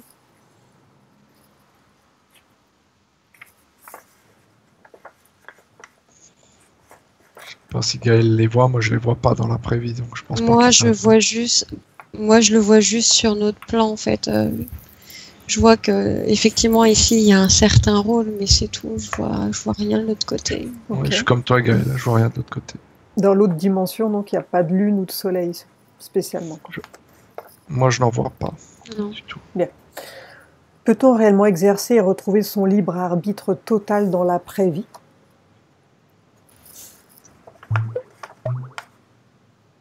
Une fois que on a été récupéré, ou alors une fois qu'on est sorti. Au moment de la désincarnation, en fait, quand on sort de son corps et on se retrouve de l'autre côté? Non.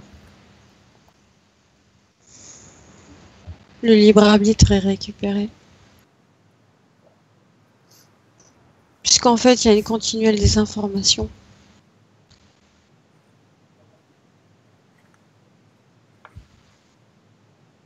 Bien.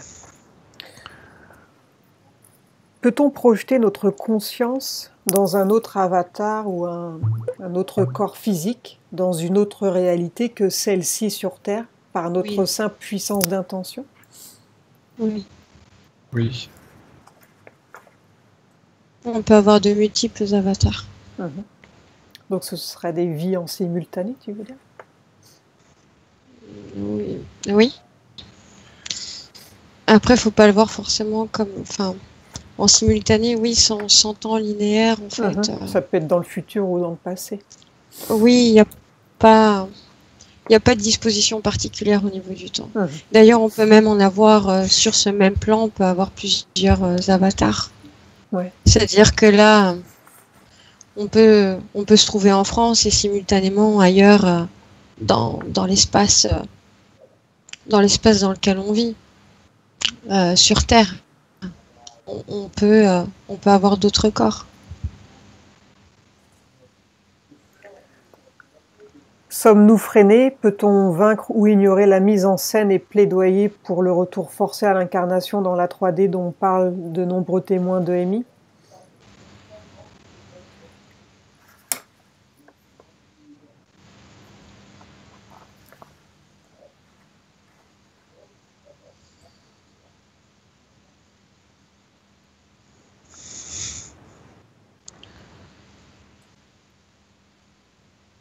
Tu veux bien répéter, s'il te plaît?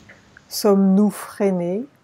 Peut-on vaincre ou ignorer la mise en scène et plaidoyer pour le retour forcé à l'incarnation dans la 3D dont parlent de nombreux témoins de EMI?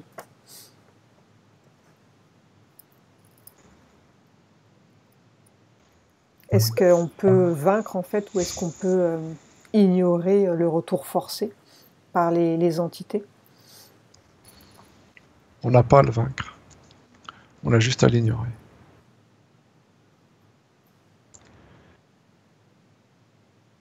Tu n'as pas à combattre.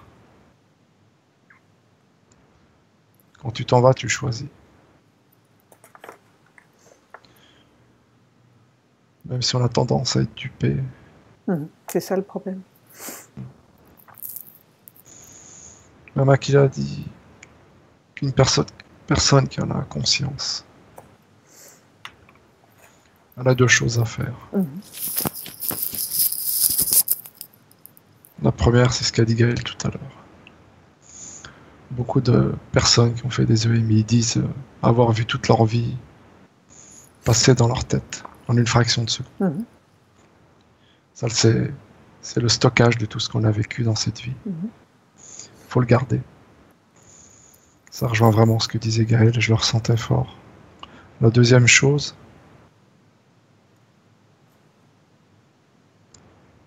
c'est de savoir que tout ce qu'on va croiser avant et pendant la traversée,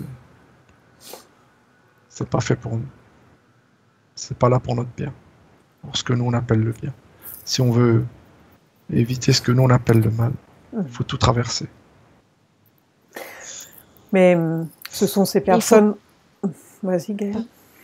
Je disais, il faut vraiment pas oublier ça parce qu'en fait, ça va pouvoir attirer l'onde sur nous. Disons que c'est lorsque... Et plutôt que d'attirer une fausse lumière, en fait, enfin, on n'attire pas la fausse lumière quand on est de l'autre côté, puisqu'en fait, c'est la lumière qui vient à soi.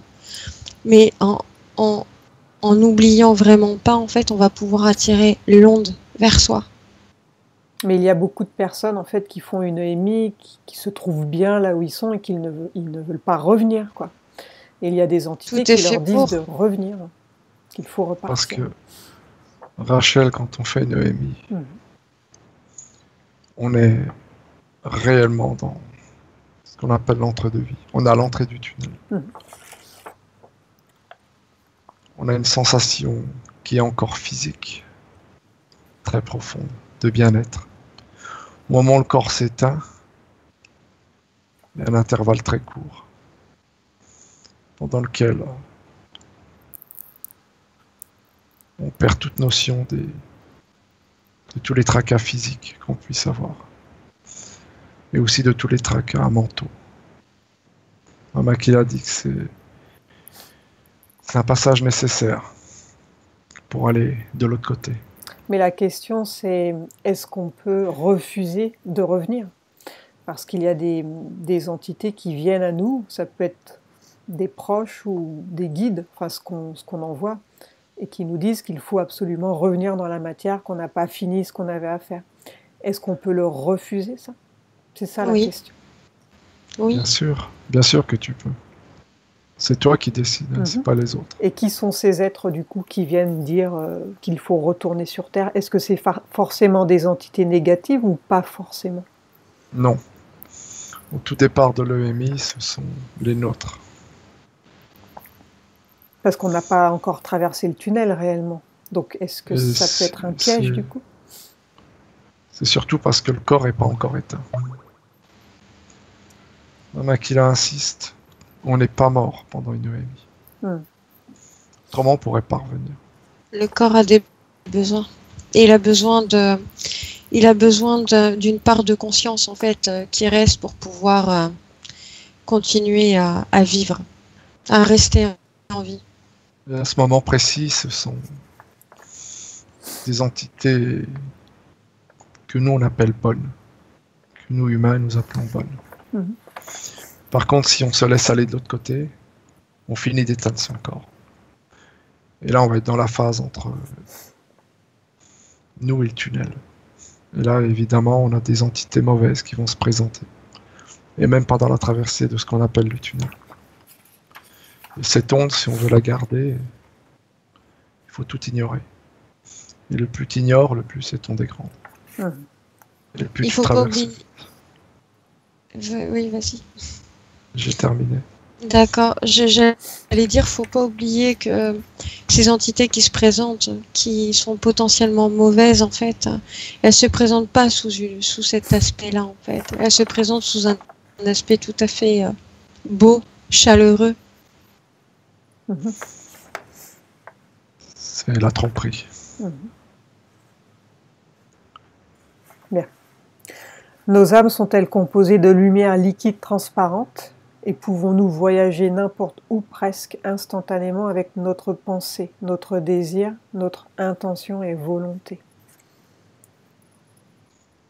Il y a deux questions. La première, c'est que on peut pas se donner de représentation physique de l'âme. De là à dire que c'est une... Un Makila ne peut pas représenter l'âme comme un liquide, une lumière, quoi que ce soit. Il faut se le représenter comme un égrégore qui nous est propre. Ensuite, elle dit que oui, absolument tout le monde peut voyager. Quand on rentre dans nos pensées, on va dans une autre dimension. Il y a nos pensées directes, donc c'est notre réflexion. Celle-ci ne nous fait pas voyager, celle-ci elle nous permet d'avancer dans la matrice. Il y a un autre type de pensée. Et là, tout le monde y a droit. Tout le monde est en état de conscience modifié. Quand on rentre dans nos pensées propres, on peut penser soit à des choses qui nous blessent, soit à des choses qui nous font du bien, qui nous font rire. Là, par contre, on s'évade. On change de dimension.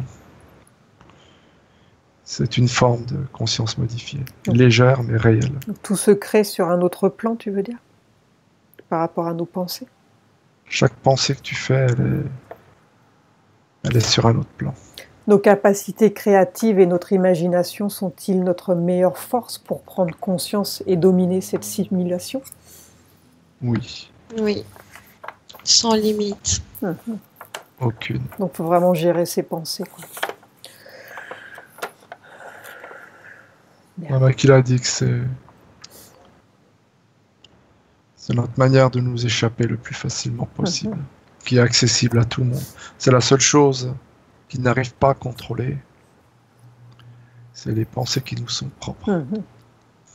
Pas celles qui nous font avancer dans la 3D, pas celles qui nous permettent de nous... Pas celles qui font partie de l'illusion. Tout à fait. Bien. Donc peut-on réellement créer notre propre réalité, au final, se réveiller Est-ce la première Oui. étape pour sortir de la matrice? En réalité, quand on est dans la matrice, on dort. Notre âme, elle dort. Quand on n'y est plus, c'est là qu'on est réveillé. Il n'y a pas d'explication. On est comme dans un grand jeu. Ce qu'on appelle le réel, c'est du rêve, c'est du bluff. Faut nous imaginer comme des avatars. Mhm. Ne croyons pas que ce qu'on vit, c'est du réel. Pas du tout. Et les rêves peuvent-ils servir à nous préparer pour regarder notre vibration haute et nous entraîner à affronter les pièges de l'astral et décider à notre mort dans l'après-vie à appliquer nos intentions conscientes?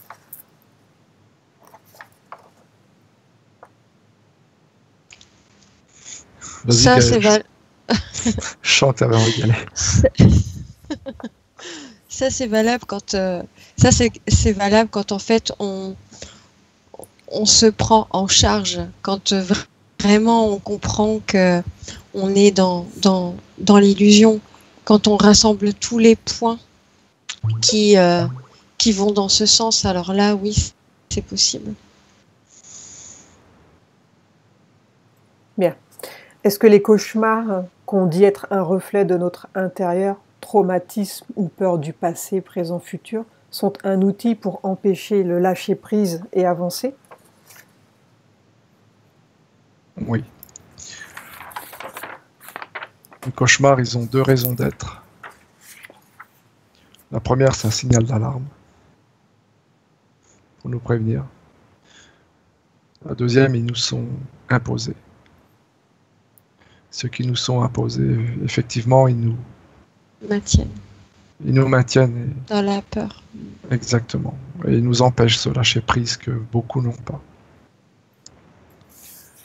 Il n'y a pas que ça, mais ils contribuent quand même à nous maintenir terrifiés. C'est le mot approprié. En On nous fait, tient par la terreur.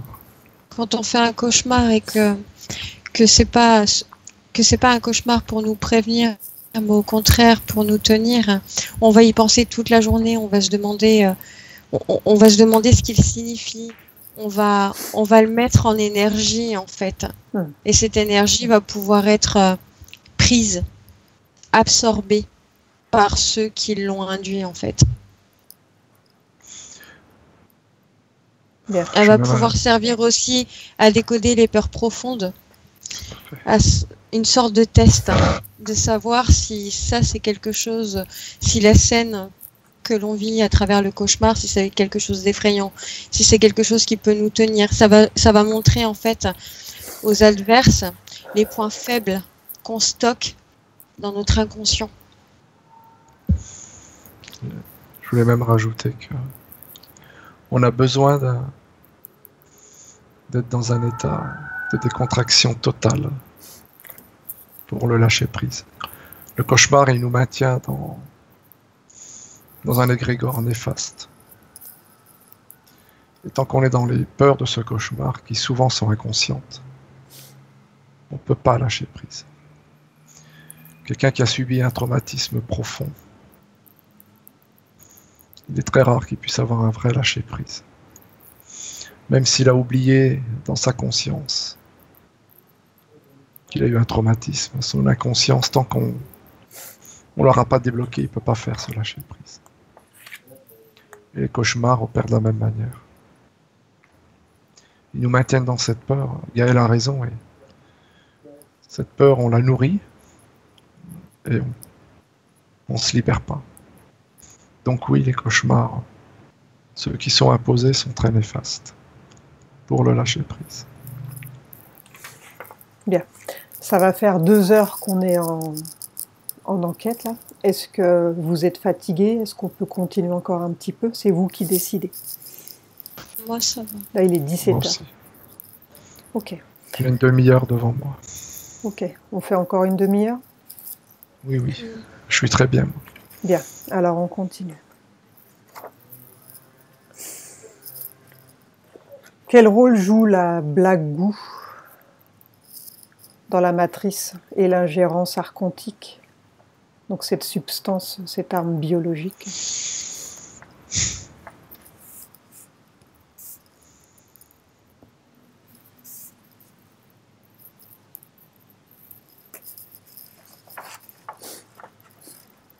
À la base, elle est... On a qui l'a dit qu'elle n'est pas faite pour être nocive. Mhm.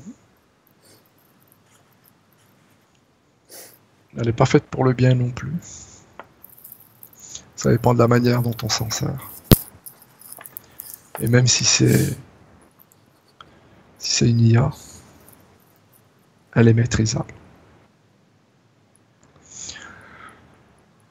L'homme l'a maîtrisée en partie. Et comment elle s'est formée?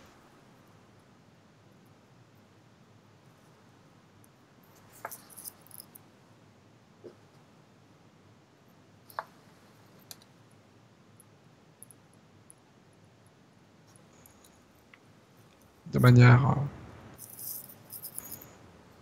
au départ naturelle. Il y a une partie artificielle.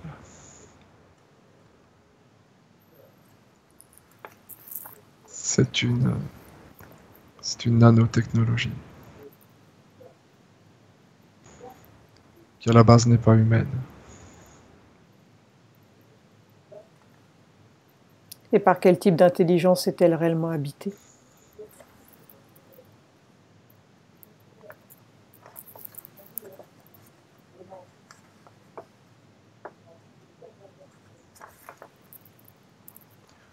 L'intelligence qu'on appellerait extraterrestre. Pour autant qu'on puisse dire qu'elle est extraterrestre. C'est pas une intelligence humaine, c'est...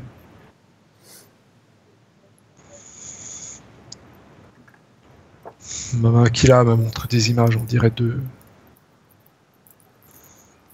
Au départ, une grosse boule, on dirait une boule de mercure. Si tu la sépares en deux, elle se rejoint et elle reforme une seule boule. C'est comme si on ne peut pas la détruire. Dedans, c'est une capacité de mémoire. C'est comme des milliards de condensateurs qui sont dedans. Au lieu d'emmagasiner des énergies purement électriques, ça emmagasine des quantités phénoménales d'images. C'est comme une grosse mémoire.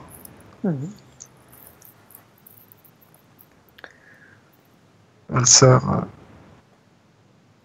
à certains humains pour des transferts. Ça me fait penser, ça me fait arriver sur les portails organiques en fait. C'est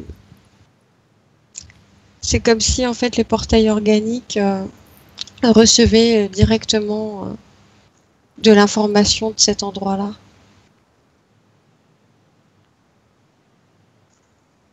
Mama Kila me dit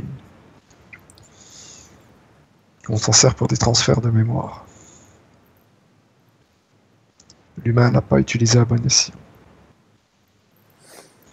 Ça peut être une arme et biologique, puisque c'est une mémoire vivante. On peut lui injecter n'importe quel virus, l'envoyer n'importe où dans le monde, et elle transportera ce virus, sans l'altérer. Et on peut aussi lui injecter la mémoire d'un être, et la réinjecter sur un autre. On peut faire du clonage de mémoire, même du clonage d'ADN. Elle est prisée, cette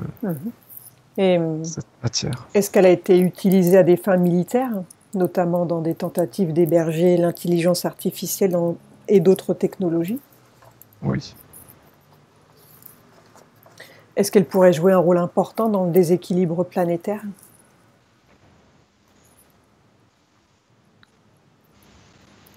Oui. Donc si c'est utilisé à mauvais escient, quoi. Oui. Aujourd'hui, il y a un équilibre parce que Baba Kila me dit qu'elle est partagée entre deux groupes sur notre terre. Tant que les deux en ont la possession, l'un n'a pas le pouvoir sur l'autre. Et quelles sont ses propriétés?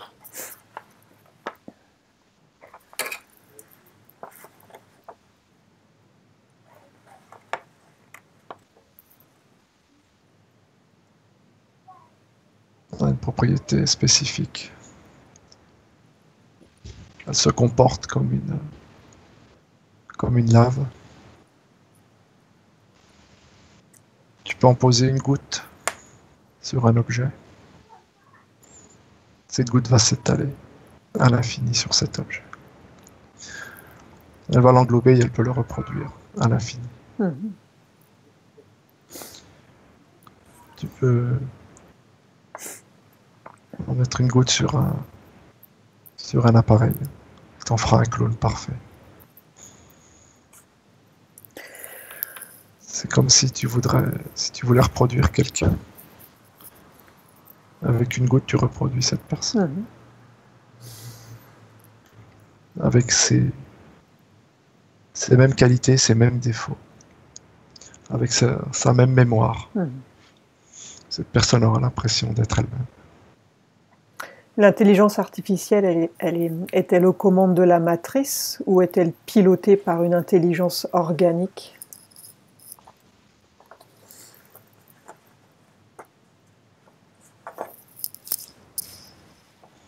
Elle est en partie organique à la base. Elle se contente d'elle-même normalement. Elle a été manipulée par la matrice.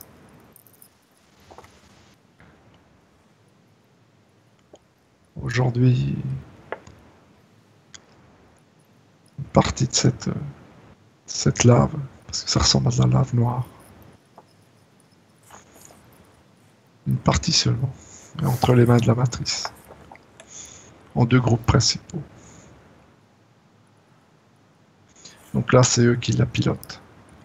Une autre partie est encore à l'état naturel. Et elle est disputée. Elle est disputée par plusieurs puissances, dont je tairai le nom. Bien. Sommes-nous de simples copies numériques de nous-mêmes, de nos vraies essences et de notre âme originelle?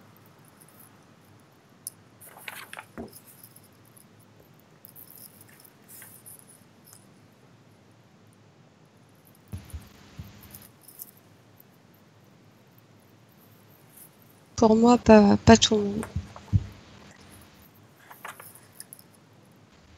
Moi, je vois pas que tout le monde ait une âme déjà. Je vois 4 types d'humains. Donc, je vois qu'il y en a 2 qui ne sont pas, qui ont une âme commune, en tout cas qui sont dirigés par une âme commune, mais qui n'ont pas une âme propre. Ensuite, je vois des humains qui ont un corps spirituel et qui, eux, effectivement, ont intégré, enfin, en tout cas, d'où une âme est intégrée. Mais je dirais qu'une grande partie de l'humanité semble être des clones. tu dirais une grande partie, 70%? Oui, à 60%. peu près. Ouais. On a l'impression que c'est pas une âme directement qui les pilote. C'est comme s'ils sont pilotés de l'extérieur.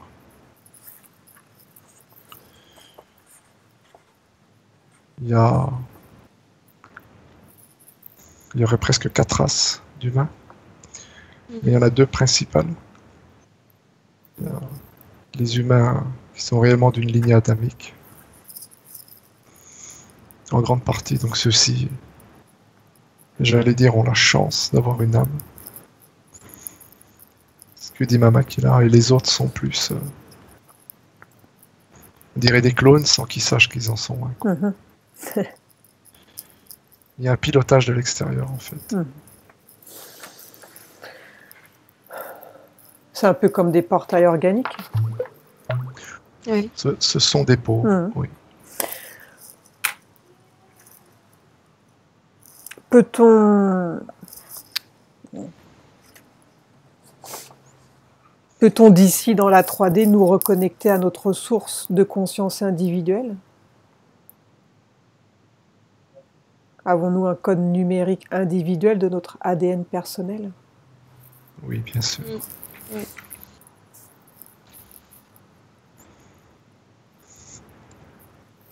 Et est-ce que c'est... Makila me dit que ce qu'on appelle, cela fait sourire les pots.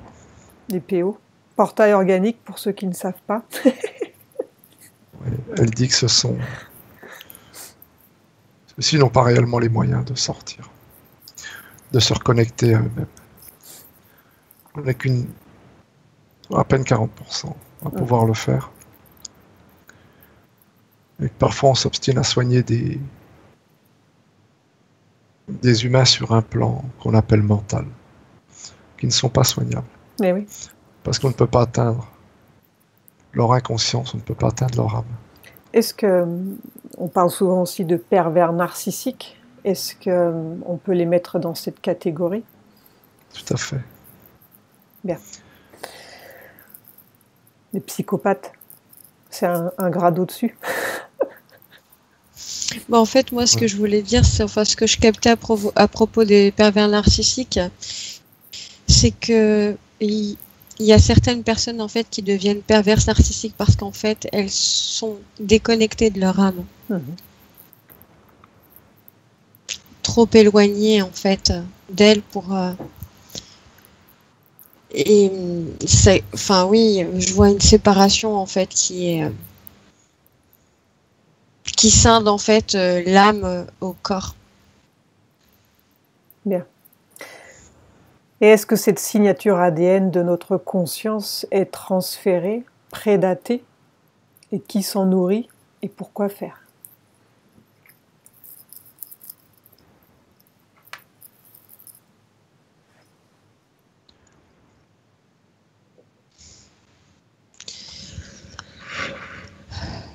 Il y a certains ADN, oui, qui sont prédatés. Pour ceux qui ont des particularités. Pour ceux qui ont un gros potentiel. C'est pas forcément les plus atteignables, les plus faciles à avoir, mais en tout cas, ils sont convoités, largement convoités. Bien. On va bientôt arrêter là. Est-ce que Mama Kia veut dire quelque chose d'important? Et puis on en refera une pour terminer toutes les autres questions, parce que là, ça fait beaucoup. Donc pour sortir du jeu, en fait, pour ne pas se faire avoir de l'autre côté, est-ce qu'elle a un conseil? Est-ce qu'on doit travailler sur nous déjà dans la 3D pour préparer son voyage en fait? Est-ce qu'on peut se réveiller? Elle insiste sur un fait.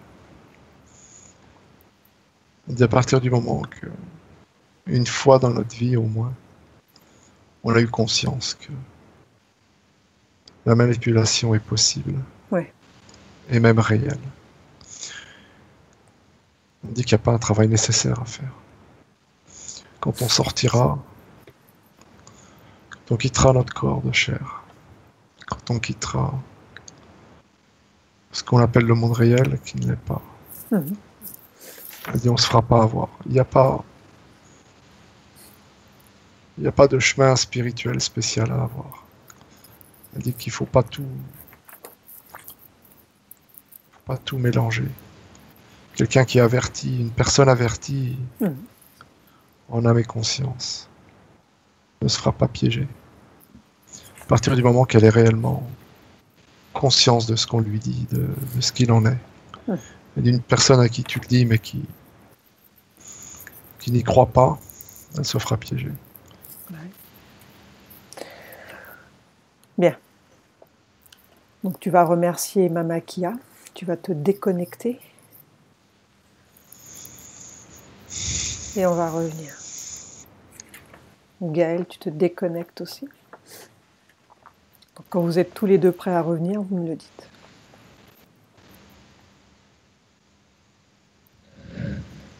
C'est Bien, Elle est partie. Et Nora aussi. parfait. Déconnecte-toi de toutes les dimensions, des lieux, des souvenirs. Tu es désormais seul avec moi. Préparez-vous pour revenir au présent, à la dimension terrestre. Je vais maintenant compter de 1 à 5 et pendant que je compte, vous allez revenir à votre corps, à votre esprit et revenir au temps présent, celui dans lequel je vous parle. 1. Vous commencez à revenir à votre corps. 2. Vous continuez de revenir et la sensation est merveilleuse. Vous vous sentez bien. 3. Vous revenez et réintégrez votre corps comme une main à l'intérieur d'un gant, bien centré, bien équilibré et bien réajusté. 4. La sensation est merveilleuse, magnifique. Vous vous sentez bien, tranquille, serein. 5. Ouvrez les yeux lentement.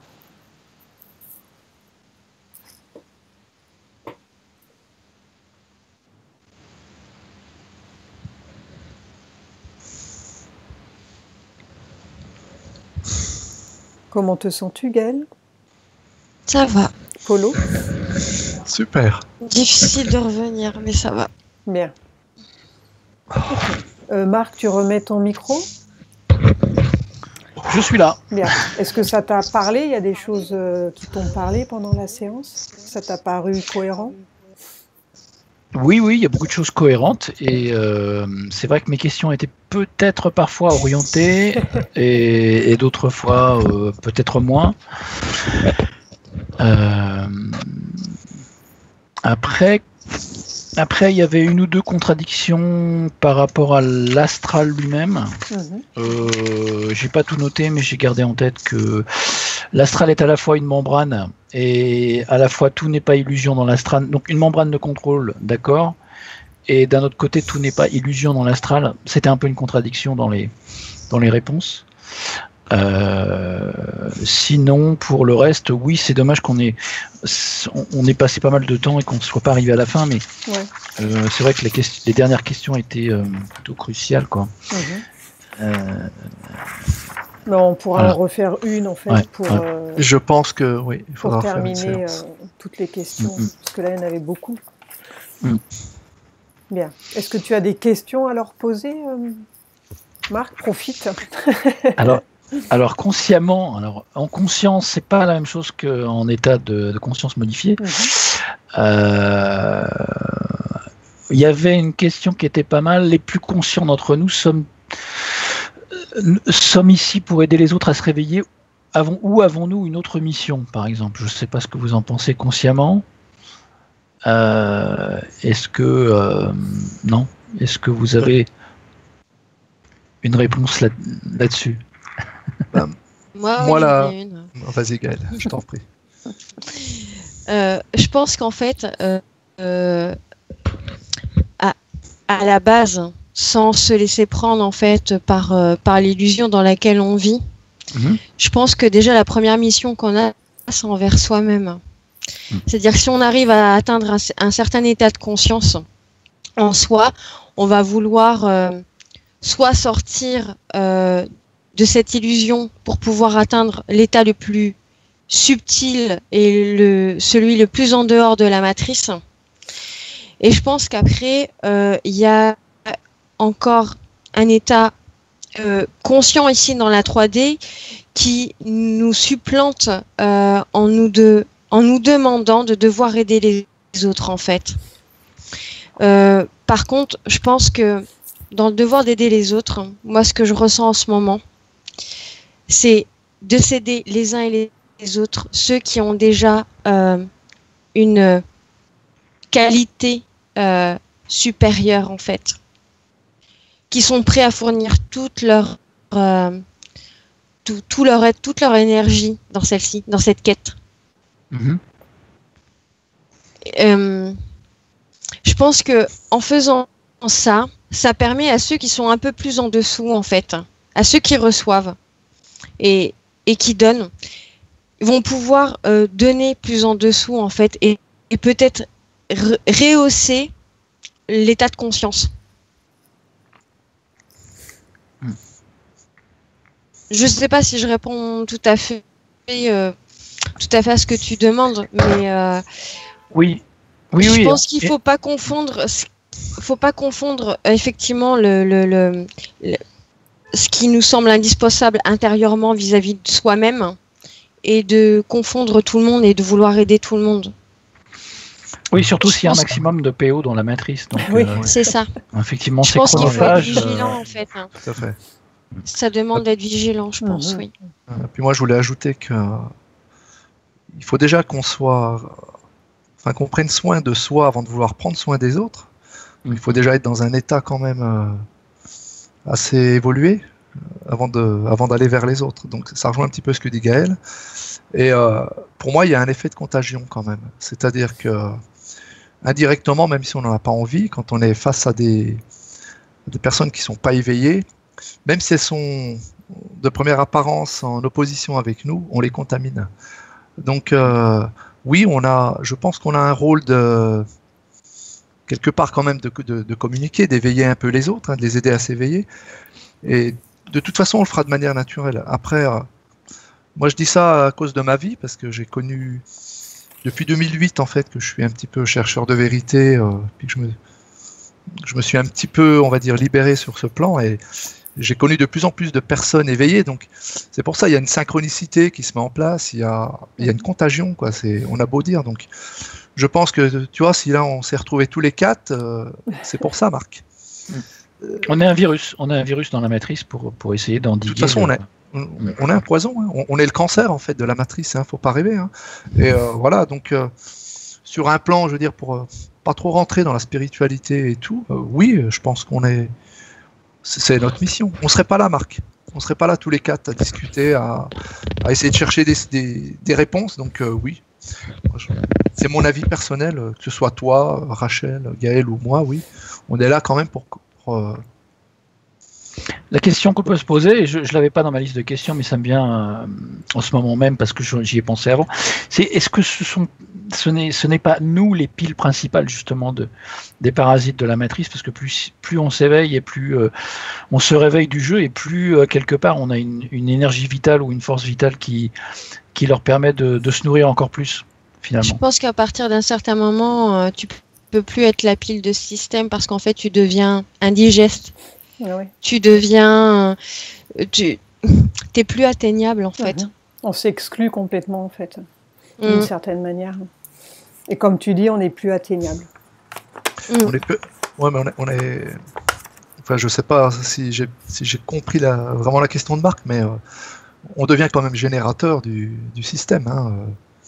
On n'est pas Vous dites qu'on n'est pas une pile parce qu'on n'est pas atteignable, mais on est générateur de ce cancer quand même. Hein. En même temps, ça motive encore plus la chasse. Tout à fait. Pour les prédateurs, bien sûr. Je pense que de ce côté-là, en tout cas, on n'est pas atteignable, Gaël, t'as raison. Ils mettent tout leur. En tout cas, ils mettent toutes les charges possibles pour pouvoir atteindre ceux qui sont peut-être les plus proches, en tout cas, de la porte. Justement, il y avait une question où je crois que c'était Gaël, tu as répondu que celui qui franchit pas, qui sort pas de la matrice de l'autre côté, qui arrive au seuil de la sortie et qui est très conscient de ce qui se passe. Il est attendu, oui. Voilà, il est bien attendu. Mais en même temps, plus on cherche et plus on a de la force. Donc ça peut être contradictoire, mais plus on s'aperçoit de la supercherie et plus on se renforce aussi d'une certaine manière. Oui.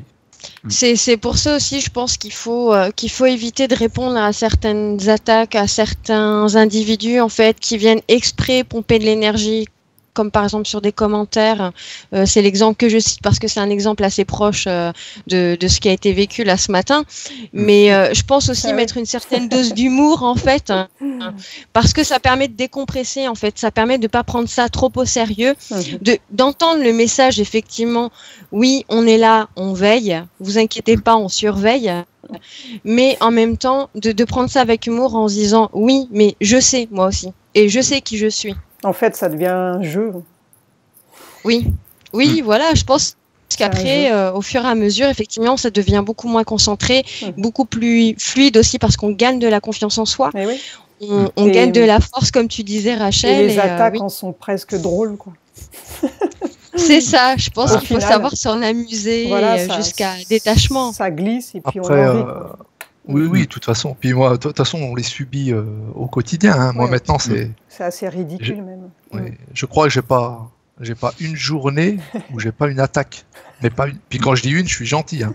De temps en temps, là, j'en parle un peu avec Rachel. C'est vrai que des fois, que ce soit par mail, par MP, tout le temps. Je suis insulté, voilà. Après, j'en souris aujourd'hui. Ouais, je ne réponds pas à ces gens. Je ne réponds pas. Voilà, parce que bon, voilà. Bienvenue au club. Hein. Bienvenue au club. Donc je me doute, Marc. Effacé et puis bon, ben voilà.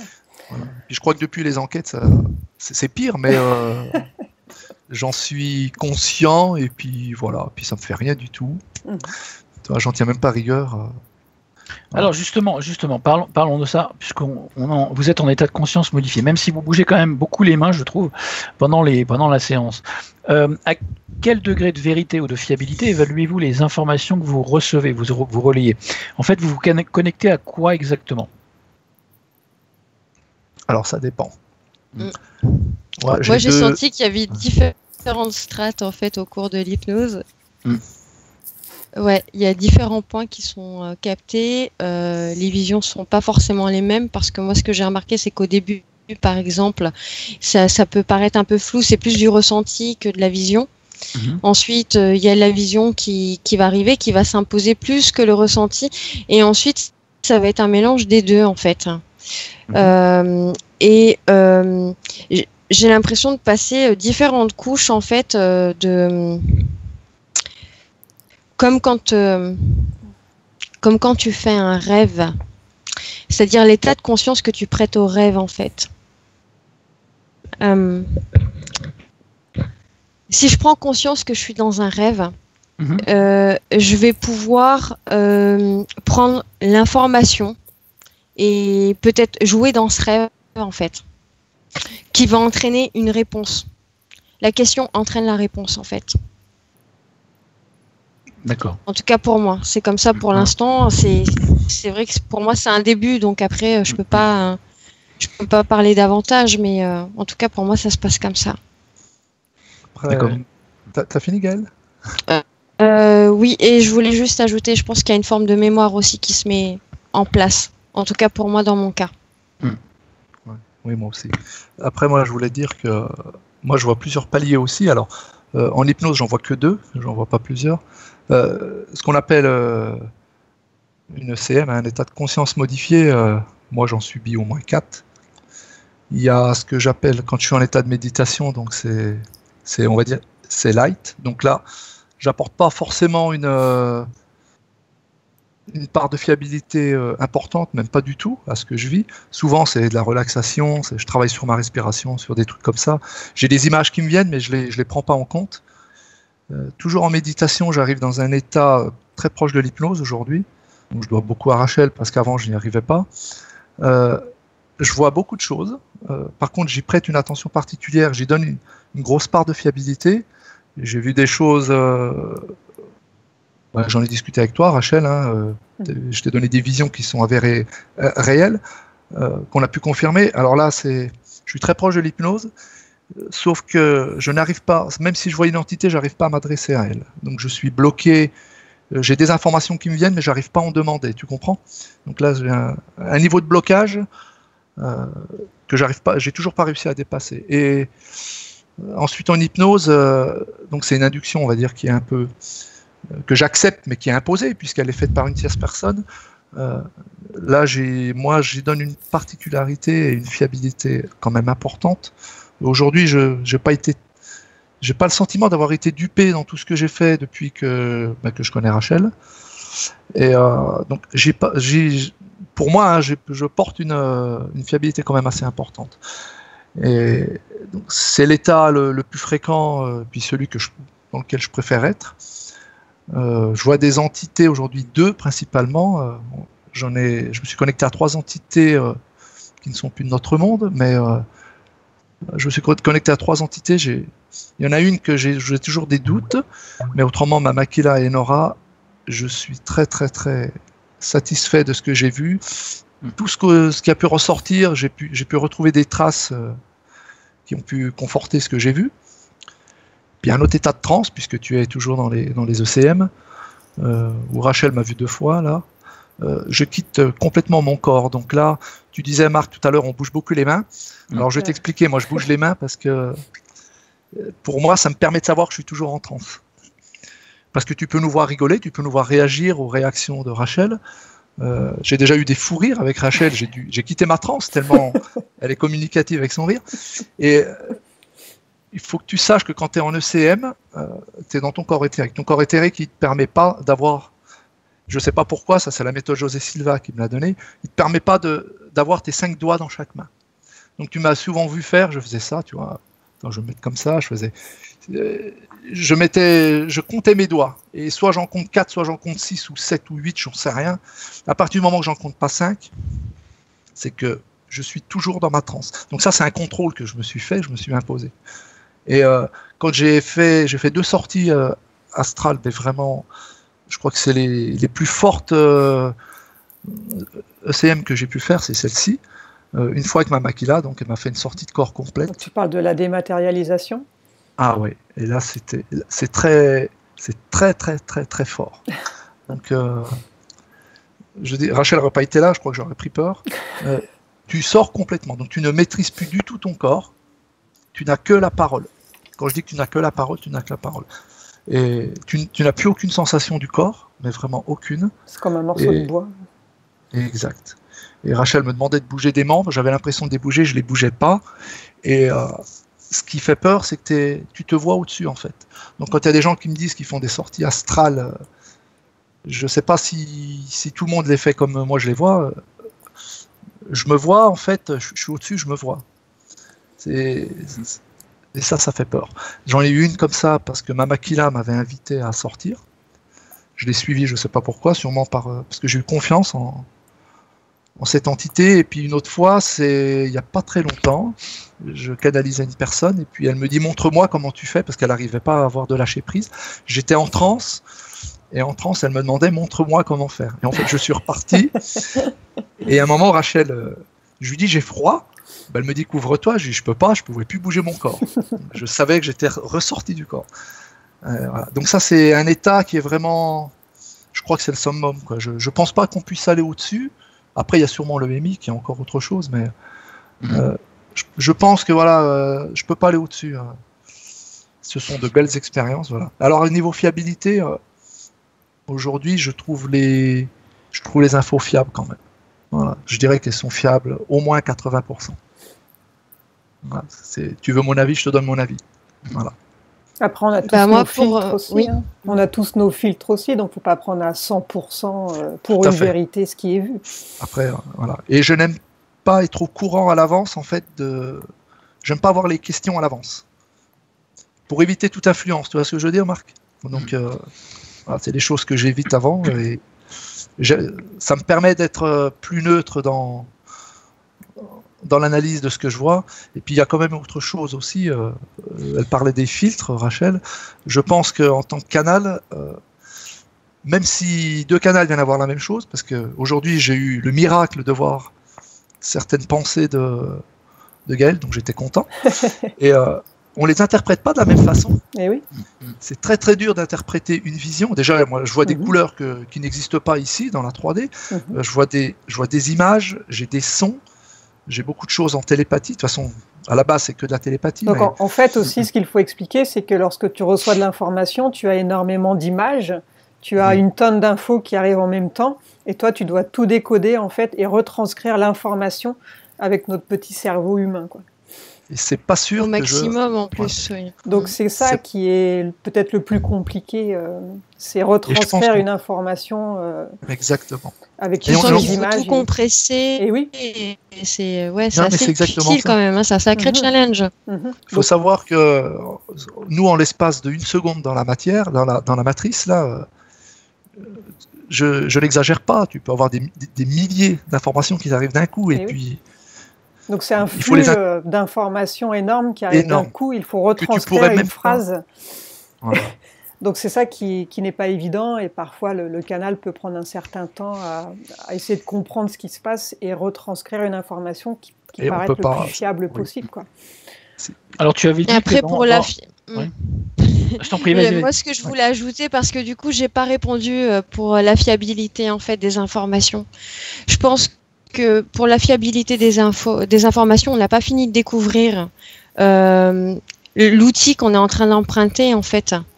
On est en train de passer une étape, on va en passer une suivante et on va encore en passer une autre après. On va découvrir de plus en plus la possibilité de pouvoir, je pense, si avec Polo, à force de faire des hypnoses ensemble, je pense qu'on va pouvoir peut-être découvrir aussi un moyen de communication télépathique et même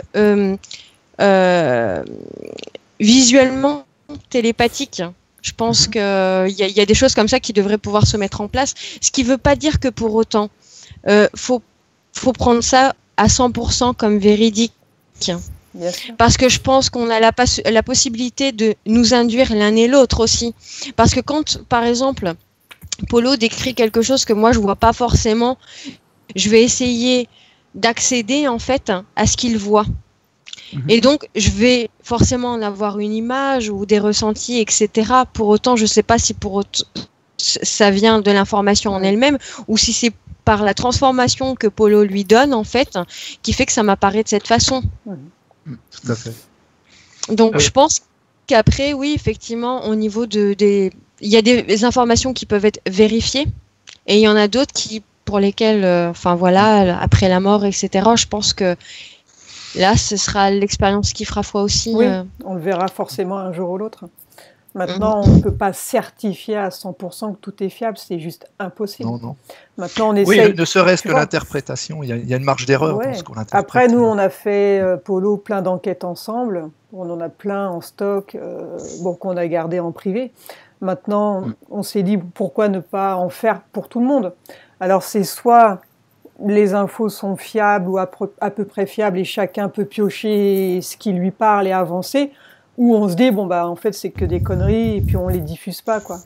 Soit on garde pour nous, ou soit on le diffuse. Alors on a pris le risque finalement de diffuser, et puis en espérant que ça puisse apporter des choses par rapport à ses avancées, par rapport à ses croyances, par rapport à un tas de choses, en fait. Il faut prendre ce qui nous parle, ce qui nous touche, et puis y a à prendre et à laisser forcément par rapport à ce qu'on sait, ce qu'on veut découvrir. Il y en a qui vont trouver ça complètement débile, d'autres qui vont trouver ça génial. Il y a vraiment tous les avis. Après, si ça ne plaît pas, on passe son chemin. Il y a plein de trucs. Tout à fait. Alors, à la question de l'EMI, je crois que c'est Polo qui a répondu par le biais de Maquillage, je crois, que l'EMI, on n'est pas complètement mort en fait. On n'est pas mort dans l'EMI. C'est une expérience un peu comme la décorporation, les OBE, les sorties de corps, et c'est le corps éthérique qui passe de l'autre côté, mais cliniquement, même si la personne est morte quelques instants, elle est quand même cliniquement morte, passée de l'autre côté en fait, quelque part. Moi, j'ai ressenti que sur le plan corporel, physique, il était éteint. Et ça, Makila me l'a bien laissé ressentir. Par contre, sur cette impression toujours de la conscience, elle est toujours là. En fait, éthériquement, il n'est pas détaché finalement. Tout à fait. C'est-à-dire que, tu sais, Marc, je ne sais pas si tu dois être au courant, parce que quand on dort, on a notre corps éthérique qui se détache de quelques centimètres de notre corps physique. Et là, ma Makila, elle m'a bien fait comprendre que, et c'est pour ça, c'est grâce à cette image que je l'ai compris, et en EMI, il n'est pas plus détaché, notre corps éthérique, que dans la phase de sommeil. Donc on est tout le temps, on a toujours cette connexion, en fait, on a toujours cette conscience qui est en nous. Donc oui, sur un plan physique, on ne note plus d'activité cérébrale, on ne note plus d'activité cardiaque, respiratoire, mais le corps est toujours là. Donc, et le corps éthérique va plus loin que... Oui, tout à fait. Beaucoup plus loin que... En fait, il est toujours relié au corps, c'est ça qu'il faut préciser. Ouais. Et sans le corps éthérique, le corps ne peut pas bouger, ne peut pas se mouvoir. Il est totalement détaché. Ça fait, moi, je ne voyais pas trop les choses comme ça, en fait. Mais moi, je l'ai vraiment vu comme ça. Et puis, le pire, Gaël, c'est que pour avoir vécu une vraie sortie de corps, parce qu'aujourd'hui, je sais ce que c'est, je croyais que j'en faisais, en fait, quand je faisais mes séances, j'ai réalisé que non, j'étais à côté de la plaque. Une vraie sortie de corps, je peux te garantir, Gaël, Marc aussi, tu bouges pas ton corps, franchement, il est mort. Il est mort. Il n'est pas actif. Il ne bouge plus d'un poil. Tu peux plus bouger un doigt. Et quand tu réintègres ton corps, une fois que tu te réveilles, tu mets un moment avant de bouger. Je pense que c'est peut-être ce qu'on appelle une paralysie du sommeil aussi, lorsque le corps éthérique il est sorti, que l'entité empêche le corps éthérique d'entrer. Tu peux pas du tout bouger à part les yeux. Voilà. Il n'y a que les yeux et le cœur qui bougent en fait. Et tu te retrouves avec des fourmis, c'est incroyable, plein de corps. Entre une sortie de corps et une NDE pure et dure, comme il y a des milliers de témoignages qui ont été décrits, que j'ai interviewé pendant 4 heures Wayne Bush là-dessus, il a fait 20 ans d'études là-dessus, et ça fait 20 ans qu'il continue la recherche là-dessus. Il y a quand même un fossé énorme entre une bien sûr, Marc, oui, et une NDE. Une NDE, elle remet absolument tout en question. Il n'y a pas que le tunnel de lumière qui attend de l'autre côté. Il y a plein de choses qui ont été décrites avec des milliers et des milliers de témoignages, quoi. Il y a Robert Monroe qui a fait des études là-dessus, Bullman, enfin il y en a plein d'autres dans le monde, Moody et compagnie, et des dizaines de chercheurs à travers le monde.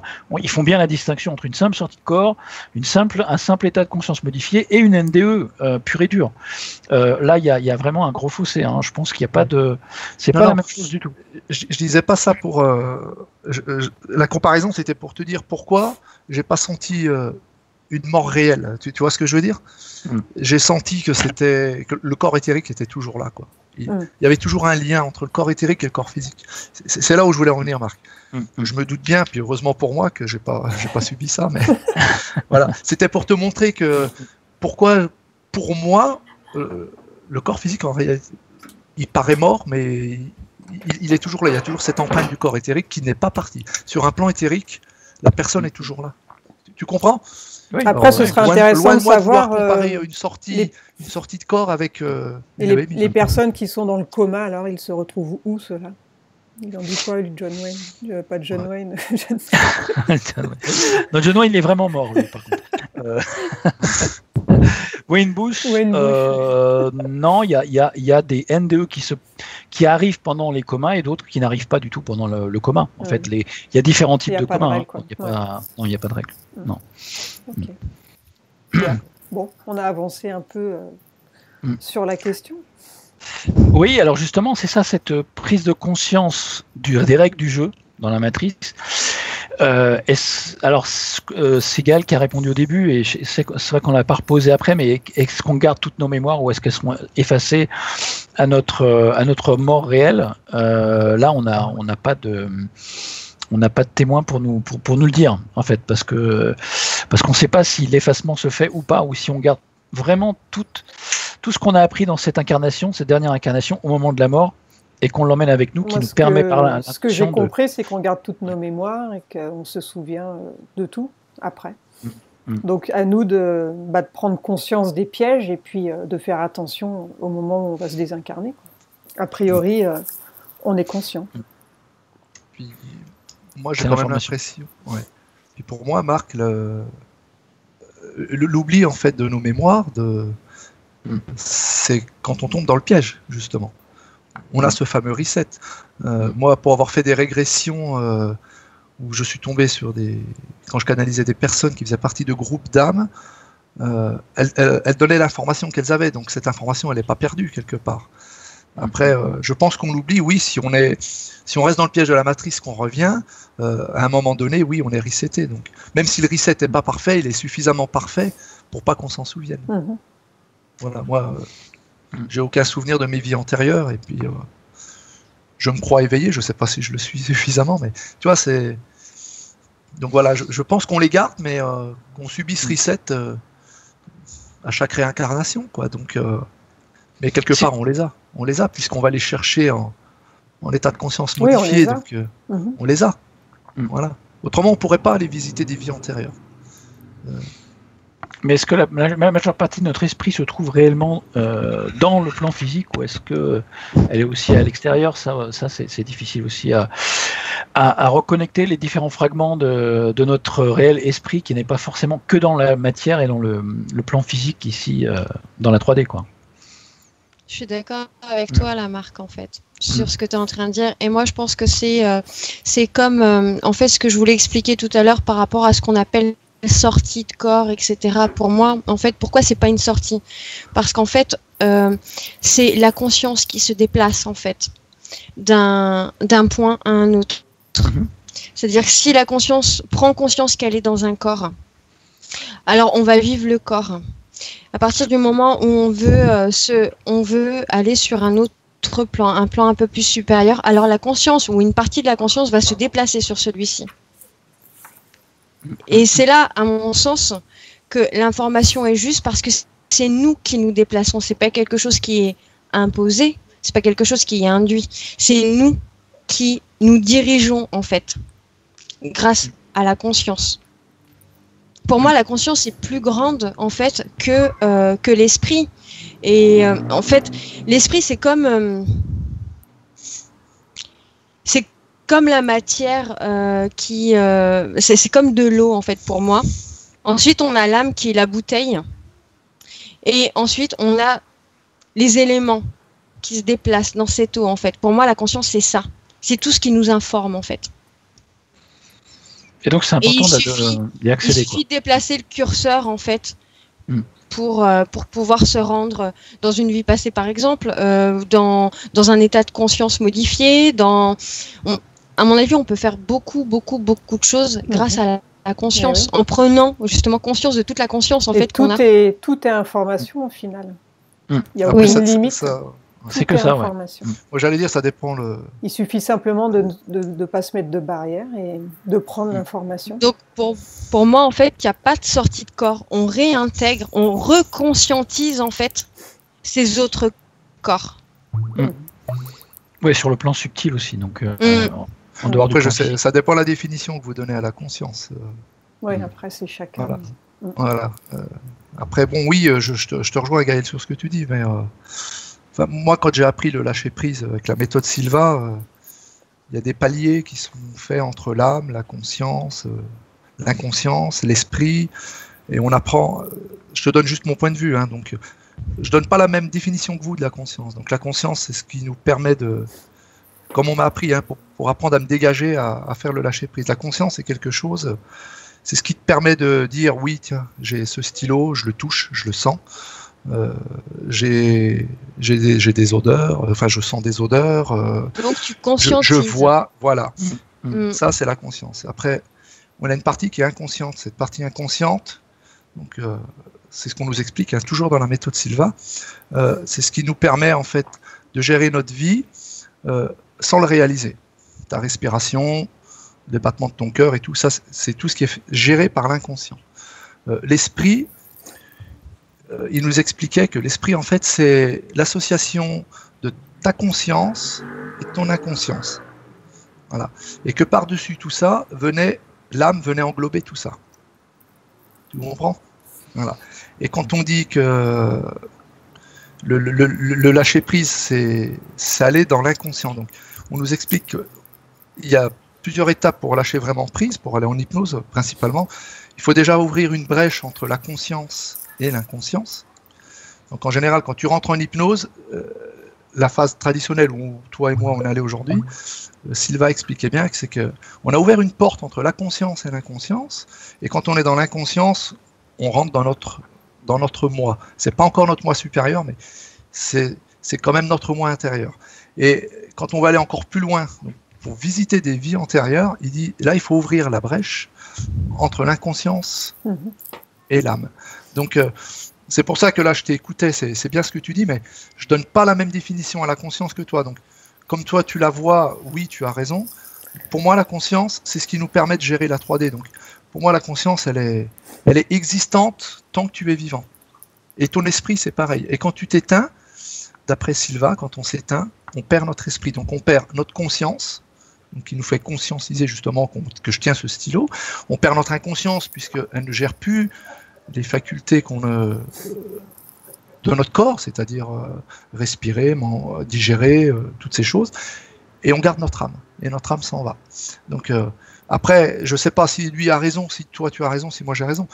Ce que tu as expliqué, je l'ai compris, et puis, puisque je le vis en partie comme ça, je pense que ça dépend des définitions qu'on donne. Voilà. Donc, j'évite toujours d'aller dans ces conversations avec les consciences, les inconsciences, parce qu'on n'a pas tous la même définition. Tu vois ce que je veux dire, Gaël ? Et c'est sûr qu'on n'a pas tous la même définition de l'âme aussi. C'est selon à qui on parle.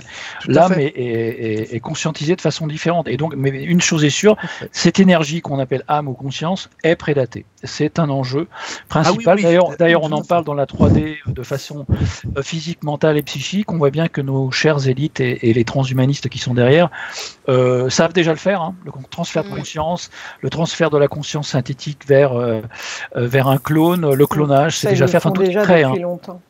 Ouais, depuis longtemps. Donc le temps est en illusion.